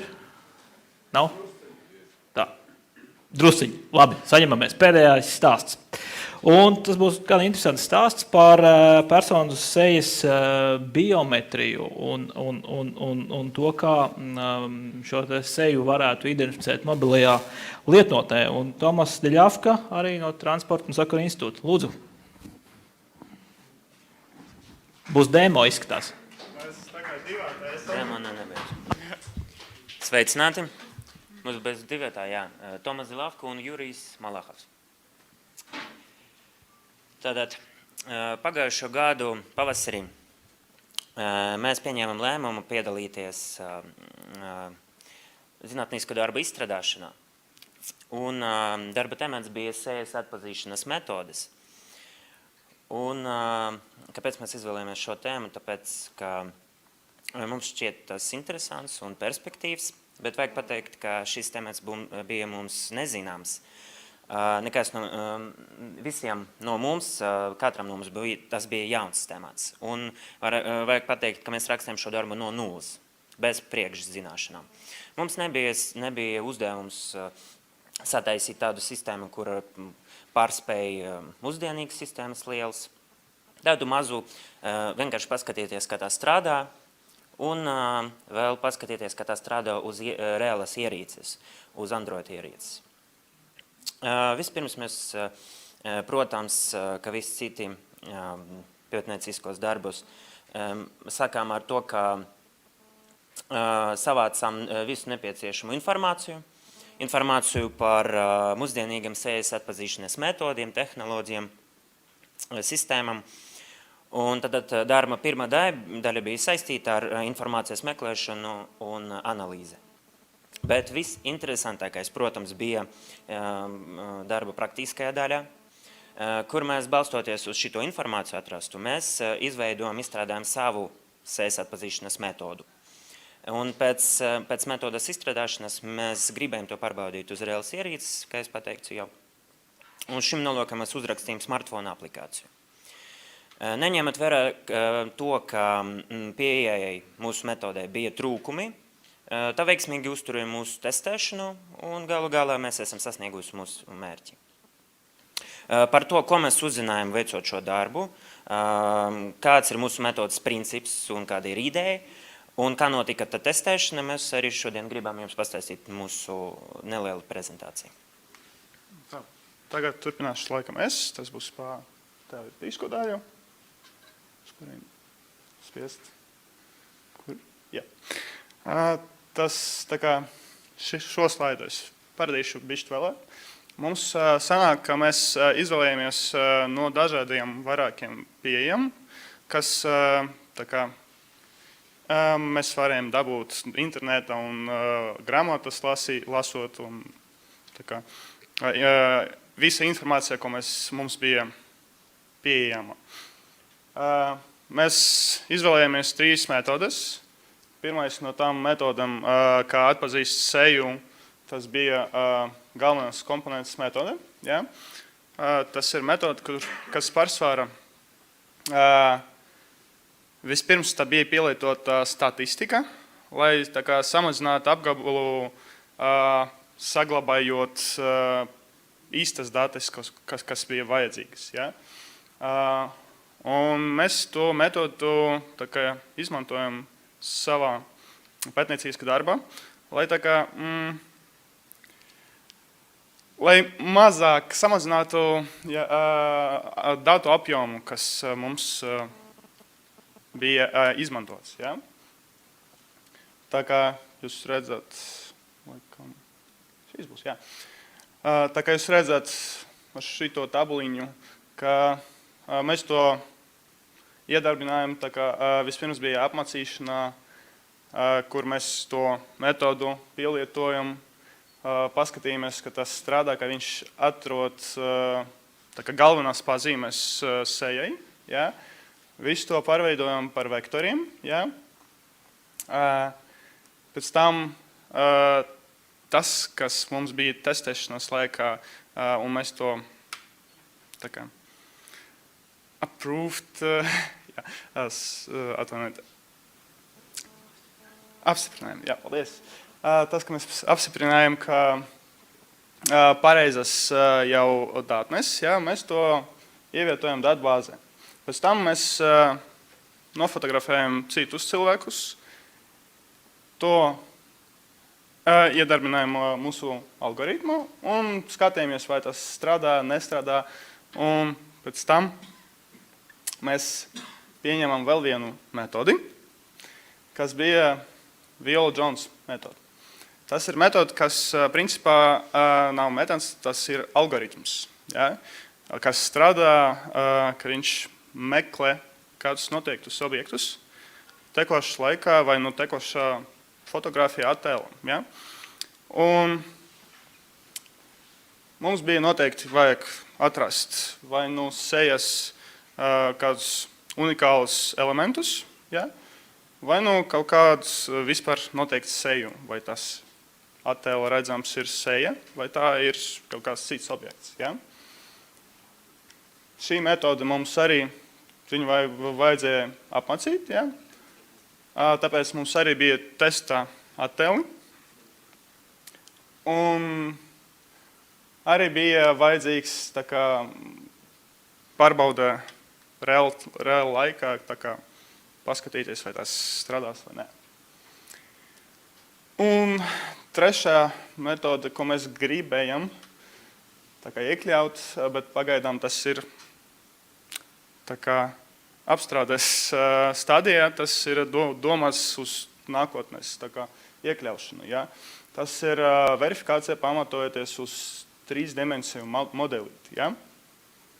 Kas mums tā kā pastāv tagad 3 galvenie veidi, kā verificēt uz 3-dimensiju modeli. Ja?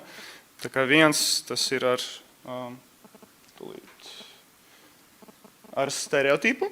Tas tā kā 2 kameras tiek novietotas kāda precīzā attālumā no cilvēka. Viņš tiek nofotografēts no 2 pusēm. Un pēc tam, kā jūs redzat, šie 2 attēli, viņi tā kā tiek apstrādāti un izskaitļoti pēc iepriekš minētiem metodēm, ja, un tiek atrastas sejas un unikālas pazīmes, tā kā cilvēka seja. Otrs tas bija projektoru palīdzība un tā kā neprecīzi, bet noteiktā apgaismības. Ja? Cilvēks stāv viena telpā, no vairākam vietām tiek tā kā veidot gaisma, un cilvēku tā kā nofilmē. Ja? Un no tā, kā gaisma krīt, tas cilvēku pazīmes un seja tiek atrasti. Ja? Un trešais veids ir tā kā ar lazeru pieejamību, bet tas tā kā pagaidām ir tikai arī attīstās tikai, un tāpēc tas nav ļoti daudz zināms par to. Tā. Pēc tam mēs to visu salīdzinājam. Tā kā jūs redzat, kas pa metodiem mums mēs gribētu ar to vairāk strādāt. Sanāk, ka mēs beigās strādājam ar visam 3 metodēm, bet, protams, ka katra metodē ir savi plusi un minusi. Ja? Piemēram, ka galveno komponentu metode, tas strādā lielas datubāzes, tas ir plus, bet, piemēram, pieprasa sarežģītus matemātiskus izskaidrojumus, tas ir minus. Nu, tālāk par praktisko daļu pastāstīs Tomas vēlreiz. Kad mēs jau iepazināmies ar šitiem eksistējušiem metodiem mūsdienīgiem, mēs mēģinājām izstrādāt savu metodi, un uz tā pamatnēs izstrādāt arī mobilo aplikāciju uz Android ierīces. Šeit uz ekrāna jūs varat redzēt 4 testa fotogrāfijas, kur ir attēlot 4 cilvēki. Tas ir mēs un mūsu pasniedzējs, un vēl viena fotogrāfija, grupas kopēja fotogrāfija. Un ideja bija tāda, ka mēs gribējām mūsu sistēmu iemācīt, atpazīt šitos 4 cilvēkus un atrast viņus uz kopējas fotogrāfijas. Un tāda bija ideja, tāda bija uzdevums mūsu aplikācijai. Un tad metodas ideja ir šāda. Mums ir kāda cilvēka fotogrāfija, mēs atrodam uz to fotogrāfijas seju, pēc tam programmā atzīmē tur charakteristiskus punktus, galvenais sejas komponents. Tas ir acis, deguns, mute un vaigas. Pēc tam mēs programmā atrod galvenais attālumus starp šitiem komponentiem. Piemēram, atomu starp acīm, starp degunu un acis līniju, starp vaigām un starp degunu un muti. Un pieņemot vērā, ka šitie attālumi būs atšķirīgi dažādiem fotogrāfiem, mēs izvēlējāmies izmantot relatīvus attālumus. Piemēram, attālumu starp acīm attiecīgi pret attālumu starp degunu un muti. Un šādā veidā mēs varam katram cilvēkam pēc testa fotogrāfijas izveidot savus unikālus relatīvus attālumus, pārrakstīt to un saglabāt datu bāzē. Un aprēķinātus šitos unikālus attālumus mēs nosaucam par signatūru, cilvēka signatūru. Un kad programma analīzē jaunu fotogrāfiju ar nezināmu cilvēku, tā noteica katra cilvēka signatūru un salīdzinot to signatūru ar signatūru, kas jau ir mūsu sistēma datu bāzē, programma var viennozīmīgi atpazīt un noteikt, kas tas par cilvēku ir. Un metodes darbības rezultātus varat redzēt.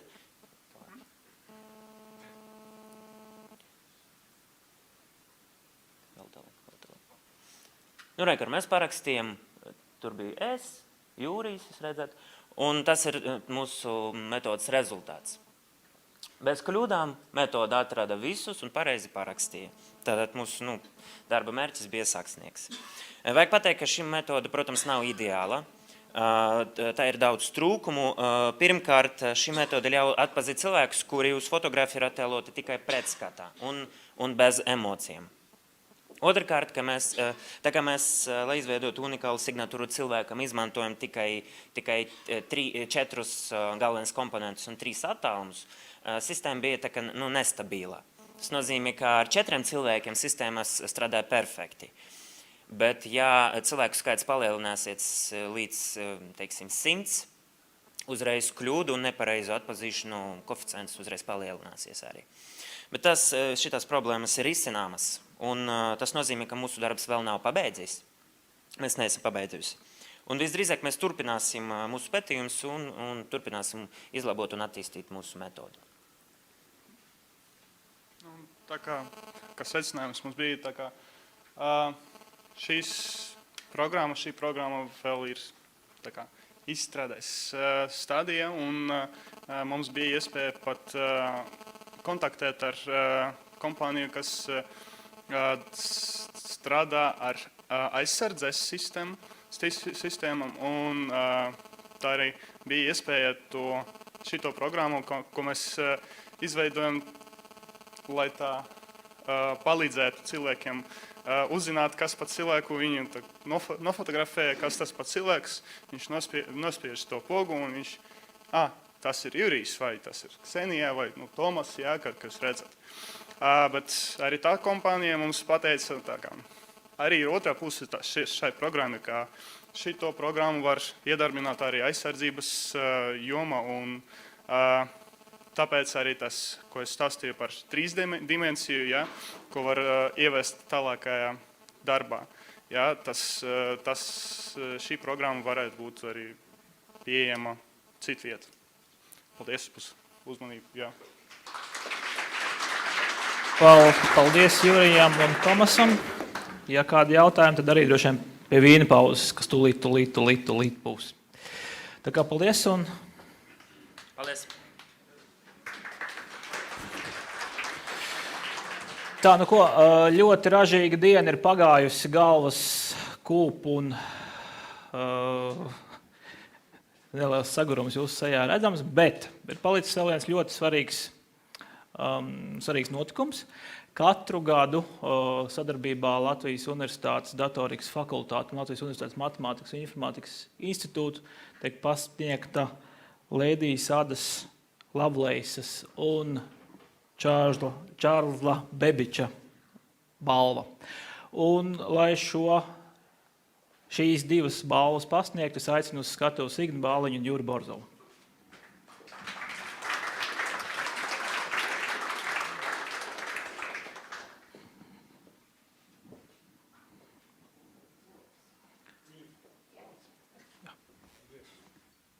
Paldies. Vēl daži vārdi pirms pārējām pie balvām. Balvas ir tikai 2, nav daudz. Vispirms es gribētu ieteikt liktai nākamreiz līdzīgā gadījumā, lai savāktu naudas līdzekļus vajadzīgiem pasākumiem, nolikt tur uz galda tādu, teiksim, 3 litra burku tukšu, un katram runātājiem, tikko viņš pasaka publiski, pārkāpjot valsts valodas likuma prasības, tādus nevārdus kā aplikācija, aplaudēšana, ielogošanās un vēl tur bla bla bla, neko daudz, bet no maka paņemt un kaut ko iemest. Gribi vēl runāt, velc nākamo ārā. Sākumā tur tādas mazas monētiņas birks, pēc tam droši vien jau papīri. Ja? Tad, kad aptrūksies, tad būs jābeidz runāt. Ja? Tas, manuprāt, ļoti daudz līdzekļus ienesīs šim pasākumam. Universitātē studentus tā riktīgi piežmiedz, un viņi neuzdrīkst tā runāt vairs. Bija laiks, jā. Šī pasākuma iesākumā runāja ar TU rektors akadēmiķis Ribickis.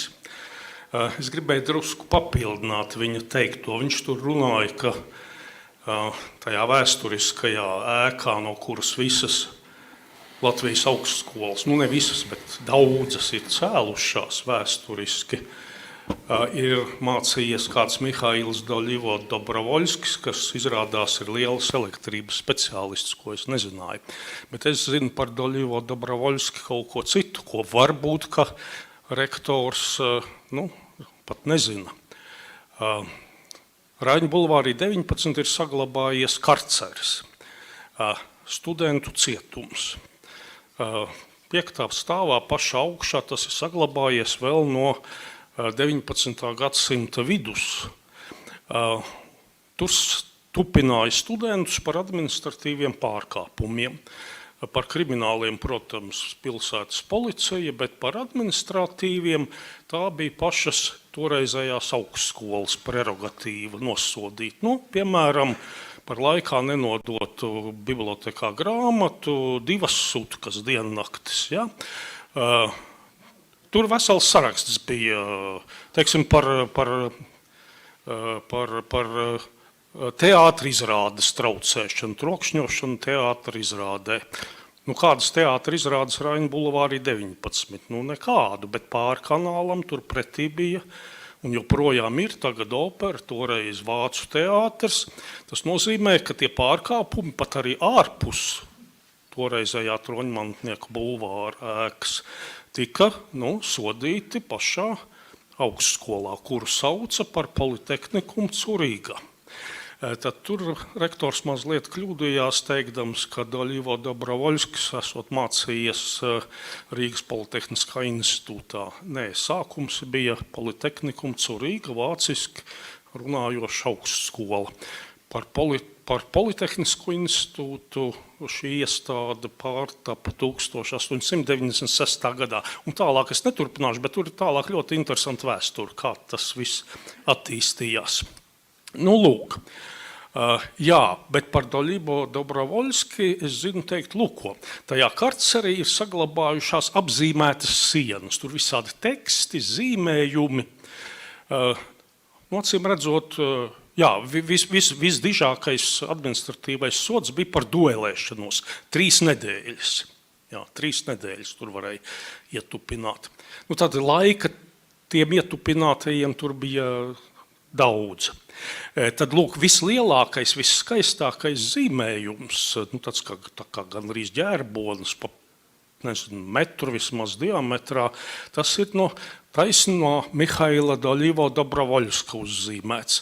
No kā es netieši daru secinājumu, ka viņš tur ir vai ilgi sēdējis, vai vairāk kārt sēdējis. Tad par disciplinētību, tā īsti laikam no šī elektriķa puses runāt nevar. Bet, beigās izcils cilvēks izrādās. Par daži vārdi par šī pasākuma pirmsākumiem. Tad nav gluži taisnība. patiesībā pavisam nav taisnība apgalvot, ka tas ir cēlies Latvijas universitātē. Kaut kādā ziņā jā, bet pirmsākumos tas bija 2 universitāšu, toreizējā, kā tad bija, Arvīda Pelšas vārdā nosauktā Rīgas Politehniskā institūta, un tur vēl bija ordenis priekšā jānosauc. Un attiecīgi Pēters Tučkas Latvijas valsts universitātes atsevišķu mācību spēku, tādu norunu izdomājam, ka vajag. Pats idejas izteicējs ir profesors Mihails Augustons, kurš jau gadus 25 ir profesors, kā tur bija, Naval Postgraduate School of Computer Science Monterejā, Kalifornijā. Tad viņam ienāca prātā šī doma, ka varētu.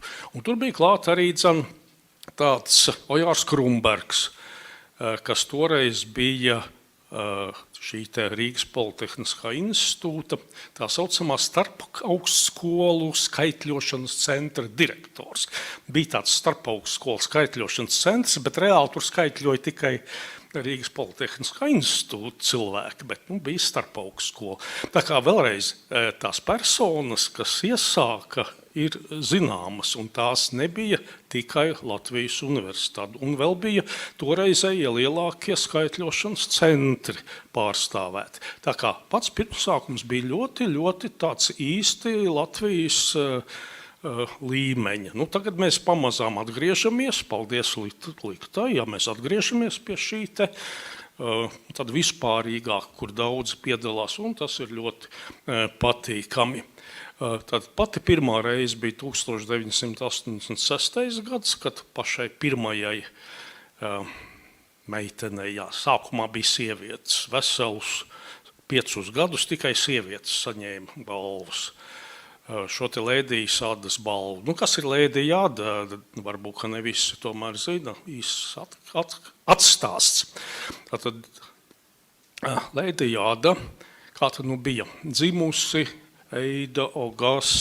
Augusta Eida Bairona. Laulībā baronese Kinga, pēc tam šis pats barons Kings tika paaugstināts no karalienes par ērli, kas tas ir grāfs, tā viņa kļuva par Countess Lovelace. Uzvārds Bairona nav nejaušs, tā viņa tiešām ir tā vētrainā britu angļu dzejnieka Džordža Gordona Noela Bairona meita. Tiesa vecāki izšķīrās, tā ka viņai jau bija tikko 4 mēneši, un, kā jūs zinat, vētrainais dzejnieks dabūja galvu sev Grieķijā, karojot pret turkiem. Attiecīgi Augustas Eidas māte pa visu vari negribēja, lai viņas meita sekotu tēva pēdās, lūk, šajās te dzejnieka vētraina cilvēka pēdās, un tāpēc mājas mācības kārtībā, bet mācīja viņai pārsvarā matemātiku un tādas visnotaļ, tādas egzaktas lietas. Un tā viņa arī izauga par visai talantīgu matemātiķi. Viņas viens no skolotājiem bija De Morgans, tie no jums, kas jau ir klausījušies matemātisko loģiku, zina, ka ir tādi De Morgana likumi, viņš ir ļoti pazīstams britu matemātiķis, un lūk, viņš mācīja šo te baronesi toreiz. Lūk, tai pašā laikā dzīvoja tāds arī matemātiķis pēc izglītības Čārls Bebičs, kurš bija iedomājies, ka vajadzētu uzbūvēt programmu vadāmu skaitļošanas mašīnu. Es uzsveru programmu vadāmu. Toreiz bija pazīstama Žakāra stelles, kur bija tāds garas perfo kartes, kurās bija sarakstīta programma, kā tad to audumu darināt. Bet šeit tas būtu solis tālāk, līdzīga programma darbinātu kaut kādas jau simbolu apstrādes būšanas tādas netveramas lietas. Viņam 2 reizes izdevās dabūt grantu no Britu valdības, lai tādu uzbūvētu. Jūs zināt, dabūt grantu no valdības, tas ir forši. It sevišķi otrā reize, jo pirmā reizē viņam nekas nesanāca. Arī pēc otrās reizes nekas nesanāca, un tad Britu valdība viņam vairs nedēva grantus. Tā arī to mašīnu neuzbūvēja. Tiesa, apmēram pirms gadiem, tagad jau jāsaka 25, ņemot par pamatu Babbage atstāt tos projektējumus, skices, patiešām tika uzbūvētas pat veselas 3 eksemplāros mehāniskas skaitļošanas mašīnas programmējams, katrs svēra apmēram 5 tonnas, un brīnumainā kārtā patiešām tās mašīnas darbojas joprojām, viena ir kaut kur Londonā muzejā, vēl viena Kalifornijā, kur trešā nezinu. Iedomājieties tāds 5-tonnīgs milzens, bet izrādās, ka visu tā spēja uzbūvēt, ka viens vīrs ar roku varēja viņu, tur vajag elektrības vietā kaut ko vajag, tad ar viena vīra roku pilnīgi pietika, lai tas 5-tonnīgais milzens tiešām darbotos. Kāds tagad sakars Lēdijai Jadai ar Čārlzu Babbiģu? Vistiešākais. Tā kā, ne pavisam fizisks, bet viņa ir iemācīta būt par matemātiķi, viņa apgrozās vissmalkākajā britu sabiedrībā, kur grozās arī šie te izgudrotāji, un skaidrs, ka viņi beigās nonāk kopā pie šīs te mašīnas projektēšanas. Un apmēram 43. gadā viņa ņem un pārtulko itāļu arī matemātiķa rakstu, kurš aprakstījis šo te Babbage iecerēto mašīnu. Tad pārtulko šķiet, ka no franču valodas uz angļu valodu. Bet ne tikai pārtulko, bet saraksta visai garus savus komentārus par to, ko šāda mašīna vispār varētu darīt. Un viņi jau toreiz, kad vēl nekas nebija uzbūvēts, bija iedomājusies, ka mašīna varētu arī, piemēram, komponēt muziku. Ja? Mums tas tagad, kas tas ir, nekas jau, bet toreiz. Tas liecina par šīs sievietes apbrīnojamo ģenialitāti, es teiktu, tāļredzību. Lūk, un šajos komentāros bija arī uzrakstīta, mēs tagad teiktu datorprogramma, toreiz tā to nesauca, Bernoulli skaitļu rēķināšanai. Un tā ir pirmā publicētā datorprogramma, kāda vispār pasaulē ir, un tāpēc Lēdiju Eidu atzīst par pasaulē pašu pirmo programmētāju. Tad nevis starp sievietēm, bet starp visiem cilvēkiem pašu pirmo. Lūk, un tāpēc arī šī te balva tādām izcilākajām mūsu studentiem. Čārlza Babbidža balva parādījās 5 gadus vēlāk, kad, kā sauc tos, es nezinu, kas ir feministi, es zinu, bet kā ir tie otri, ja? Es pat nezinu, bet tie otri, ja, kas tos vīriešus tā kā vairāk atbalsta, uzskatīja, ka nav īsti taisnīgi. Kāpēc tikai meitenēm? Tad nodibināja Čārlza Babbidža balvu. Balvas pirmais laureāts ir aizgājis, bet viņš bija pats pirmais runātājs, profesors Leo Saļāvo. Lūk, tādas tās lietas. Tagad jau gan pie lietas. Bija saņemti vairāki pieteikumi uz katru no balvām. Labi, atzīšos, uz katru bija 2, bet tomēr komisijām bija tomēr jālemj. Ja? Nav tā, ka vienīgais, tad vienkārši, bet tomēr bija pa 2 pretendentiem. Un balsošanā nebija vienos vārtos. Gan vienā, gan otrā gadījumā bija lēmums ar balsu vairākumu, bet nevis ka absolūti. Kas liecina, un tā arī ir, ka visi pretendenti, visas pretendentes ir cienīgas saņemt, bet balvu ir tikai pa vienai šogad. Ja uzrastos kādi mecenāti, nākamgad varētu būt vairāk, tad balva sastāv no medaļas, kas tur tajās kastītēs.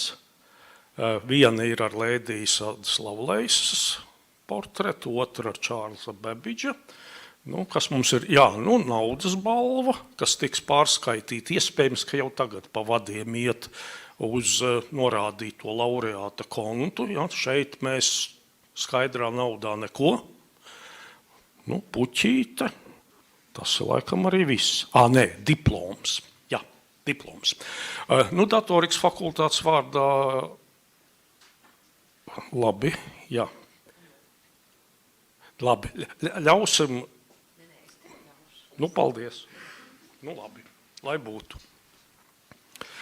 Tātad šeit ir ar visu portreju Lēdijas Adas. Un rakstīts tā. Latvijas Universitātes datorikas fakultāte apbalvo ar Lēdijas Adas Lovelaces balvu Latvijas Lauksaimniecības Universitātes informācijas tehnoloģiju fakultātes profesionālās augstākās izglītības studiju programmas informācijas tehnoloģijas ilgtspējīgai attīstībai 2. kursa studenti Amandu Kļaviņu par aktīvu un produktīvu darbu datorzinātnē un tās popularizēšanā.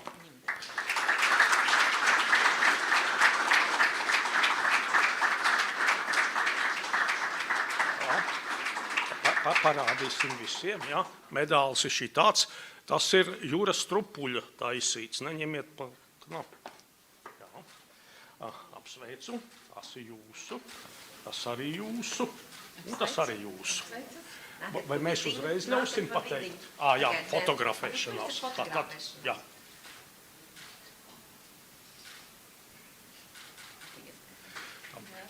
Un mūsu tradicionālais formāts ir tāds, ka laureāte un pēc tam arī laureāts sniedz neilgāk kā 5 minūšu prezentāciju ar savu personīgu versiju, par ko gan tā balva varētu būt.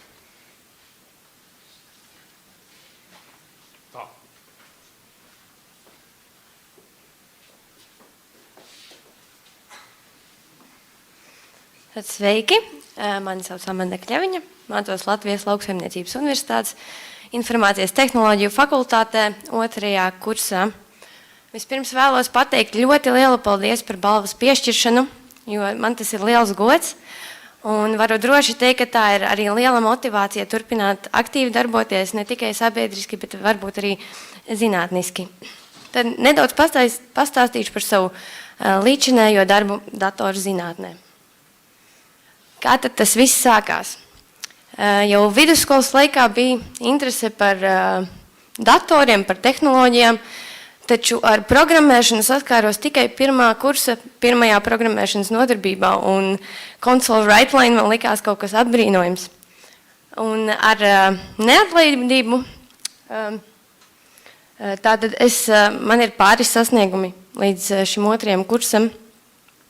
Jau 2. studiju semestrī ieguvu fakultātes stipendiju, kas atkal bija liela motivācija turpināt mācīties ar ļoti labām sekmēm.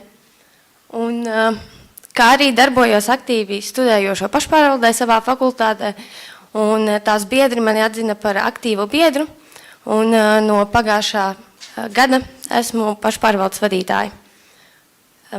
Šo 2 gadu laikā, 1,5 gada laikā ir bijuši gan labas lietas, gan netik labas, bet ar neatlaidību ieguvu beigās arī atbalstu no Exigent Service Latvija, par ko liels paldies. Tātad sākums manā zinātniskajā darbībā šajā gadā, tātad 2. kursā, pēc Exigent Service atbalsta iegūšanas sapratu, ka es varētu darīt vēl. Un vienmēr ir bijusi liela interese par tehnoloģijām, un vienmēr ir gribējies darīt kaut ko vairāk, bet nebija tās motivācijas. Un tad tā motivācija atnāca, un fakultātes dekāns iedrošināja, ka es varētu izstrādāt zinātnisko darbu. Tātad tika izveidots auditoriju mikroklimata uzraudzības sistēmas prototips. Un kāpēc šāda izvēle? Jo vienmēr esmu vēlējusies apgūt ne tikai programmēšanu, bet arī ieskatu iegulto sistēmu programmēšanā. Tātad darbojos ar Arduino izstrādes platformu. Nekad iepriekš to nebiju darījusi, bet man tas šķiet ļoti interesanti. Šajā nelielajā schēmā var redzēt, tad šai izstrādes platformai tika pievienoti 3 dažādi sensori, CO2 sensors, gaisa mitruma un temperatūras sensori, kuram bija pievienots Wi-Fi modulis, lai attālināti varētu iegūt datus, kas tika uzkrāti datubāzē un pēcāk izgūti lokālajā aplikācijā. Pašlaik ir izstrādāta tikai lokāla aplikācija, bet iespējams nākotnē tiks izstrādāta arī mobīla aplikācija vai pat vai arī kāda web sistēma. Tātad šādi izskatījās tas mans darbiņš. Varbūt nešķiet nekas īpaši, tomēr man tas ir ļoti, ļoti daudz. Jā. Kā izskatījās, tad šis ir programmatūras pirmais variants, kurā grafiski tiek attēloti dati, kas izgūti no datubāzes no šiem sensoriem, kā arī tabuliņa, kurā šie pēdējie iegūtie dati tiek salīdzināti ar vispār pieņemtiem normatīviem un tiek attēlots, vai šie dati ir atbilstoši, vai par augsti, vai par zemi. Un katram sensoram, teiksim tā, ir atsevišķs grafiks. Un kādi tad ir mani nākotnes plāni? Ar šo pētījumu ir plānots piedalīties arī starptautiskā konferencē. Iespējams, tā būs Jelgavā organizēta konference. Vēl vairāk vēlos pievērsties pētniecībai. Iespējams, jau drīzumā varbūt uzsākt pētniecību bakalaura darba izstrādē. To nevar vēl tik droši pateikt. Un noteikti turpināšu studijas arī maģistrantūrā, arī tieši IT jomā. Un tā kā liela daļa manas dzīves ir sociālās aktivitātes, tad ko tad es daru, lai popularizētu datorzinātni? Tad darbi pašpārvaldē ir fakultātes dienas, kuru ietveros ne tikai fakultāti popularizējumi un datorzinātni ne tikai LLU līmenī, bet arī Latvijas līmenī un ne tikai studentiem, bet arī skolēniem. Kā arī piedalāmies zinātnieki un aktīvisti, kur arī popularizējam tehnoloģijas un IT jomu. Un kā arī dodos uz dažādām skolām, kur popularizē gan universitāti, gan datorzinātni paši par sevi. Kā arī šogad piedalīšos Skola 2017 izstādē. Tas arī ir viss. Un vēl, ko es vēlos pateikt, ļoti lielu paldies savai fakultātei, Latvijas Lauksaimniecības Universitātes informācijas tehnoloģiju fakultātei un tās dekānam Gatim Vītolam, kurš mani ir noticējis un ir virzījusi uz priekšu, un iespējams bez viņa atbalsta es pašlaik šeit nestāvētu.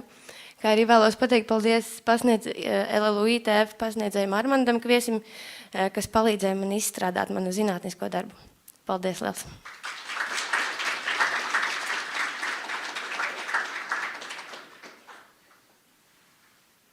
Mēs varētu no tās 400 eirām kaut ko atrēķināt, ja 3 vienības. Bet mēs to nedarīsim. Tā. Tagad ir runa par otru balvu, kas nāk no Latvijas Universitātes Matemātikas un Informātikas institūta direktore Ināra Opmane, diemžēl nav pie veselības, un tad viņa uzticēja man, un lai būtu kaut kāds iegans, es esmu šī institūta zinātniskās padomas loceklis, tad apmēram tā.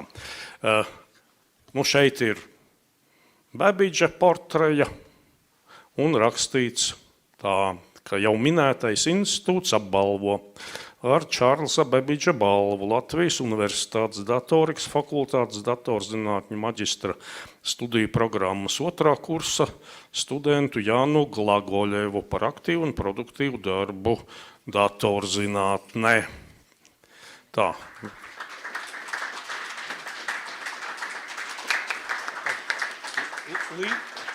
Līdzīga medaļa, bet seja ir cita.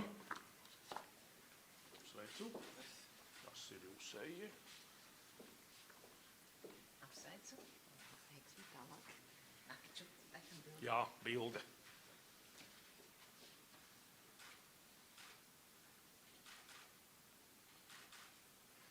Paldies. Nu, un tagad Jāna Glagoļeva 5 minūtes. Viņa versija par ko? Jo komisijas tas formulējums jau tāds ļoti izplūdes, ja?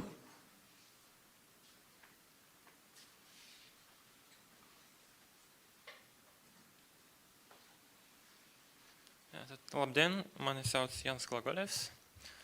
Pirmkārt gribētu pateikties par balvas piešķiršanu. Tas ir ļoti liels gods. Un šajā prezentācijā es īsi pastāstīšu par savu zinātnisko darbu. Tad pirmkārt nedaudz par mani. Esmu, kā jau minēts, datorīkas fakultātes students maģistratūrā. Un galvenokārt es strādāju Latvijas Universitātes Matemātikas un informātikas institūtā jau kopš 2013. gadā. Un es nodarbojos ar ATL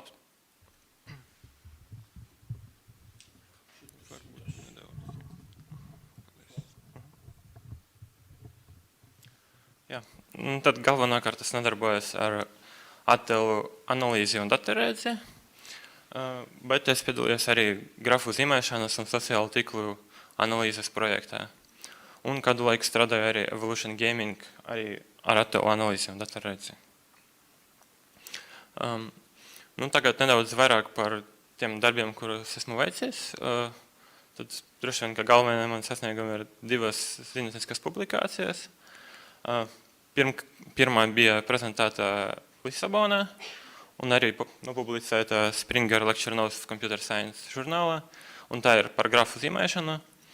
Un otrā vēl nav nopublicēta, bet es to prezentēšu pēc 2 mēnešiem Malaizijā, un tā jau ir par attēlu analīzi.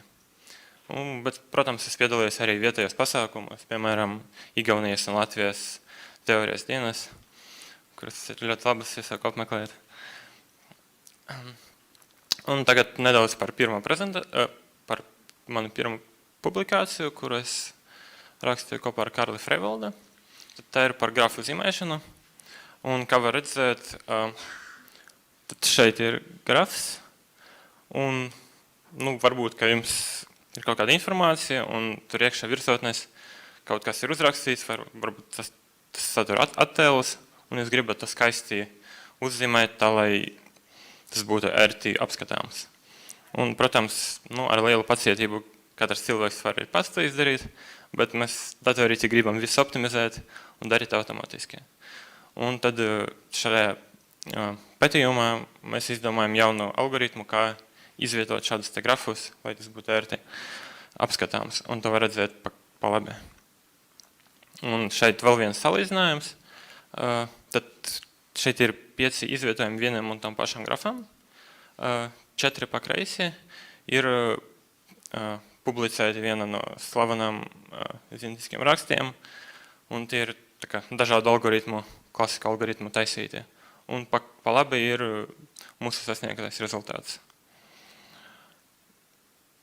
Un tagad nedaudz par otro rakstu, kas ir par datorredzi. Tad līdzīgi kā iepriekš mēs gribējām optimizēt grafu zīmēšanu, mēs gribētu arī skaitīt objektus. Tas varētu būt noderīgi, piemēram, rūpnīcās, kaut kur tablēšu pakošana, vai arī medicīnisko laboratoriju darbiniekiem skaitīt šūnas. Un šeit mēs arī izstrādājam jaunu metodi, kā varētu šo skaitīšanu padarīt pilnīgi automātisku. Un mums izdevās sasniegt šādus rezultātus. Tad jauns algoritms ir spējīgs strādāt ar objektiem, kas daļēji pārklājās, kuru izmeri ir daudz maz līdzīgi, bet var arī atšķirties vismaz dažas reizes.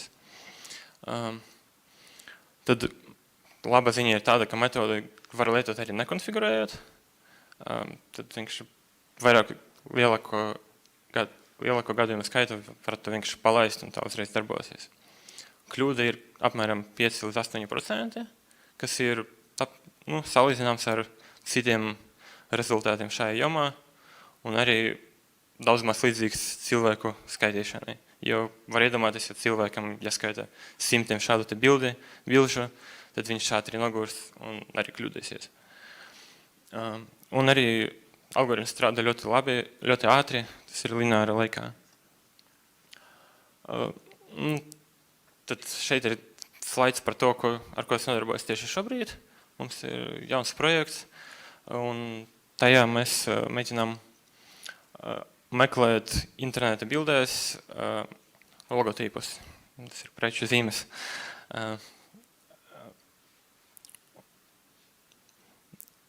Nu jā, un tas ir doma ir tāda, lai tas varētu strādāt 1000 bilžu, un mēs tur izmantojam gan tradicionālas, gan arī dziļas mašīnu atsešanas metodas.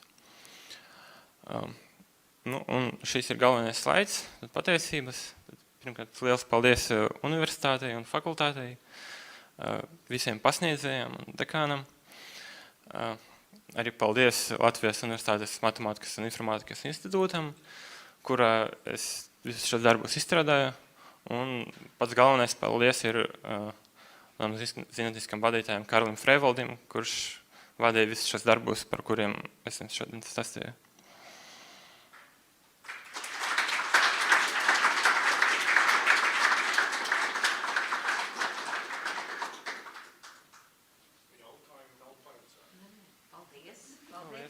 Es kaut kur redzēju Kārli Freivaldi. Vajag atnākt šurpu vienkārši.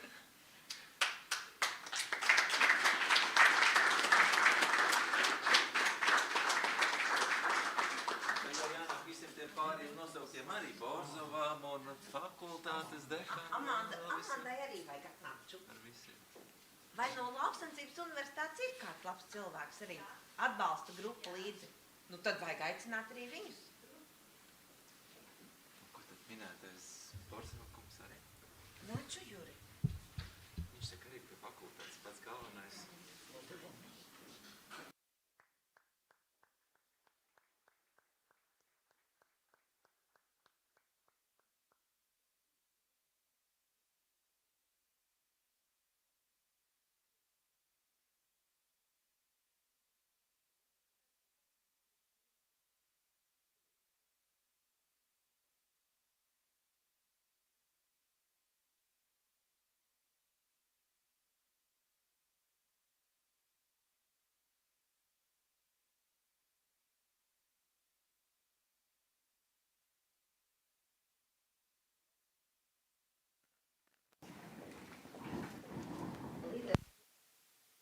Skan?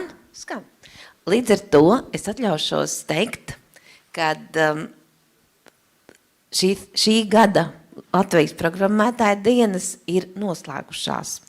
Paldies visiem runātājiem, paldies visiem, kas uzstājās, paldies visiem, kas dalīja balvas, vērtēja balvas, paldies visiem, kas saņēma balvas, paldies visiem, kas mūs atbalstīja šo programmētāju dienu organizēšanā.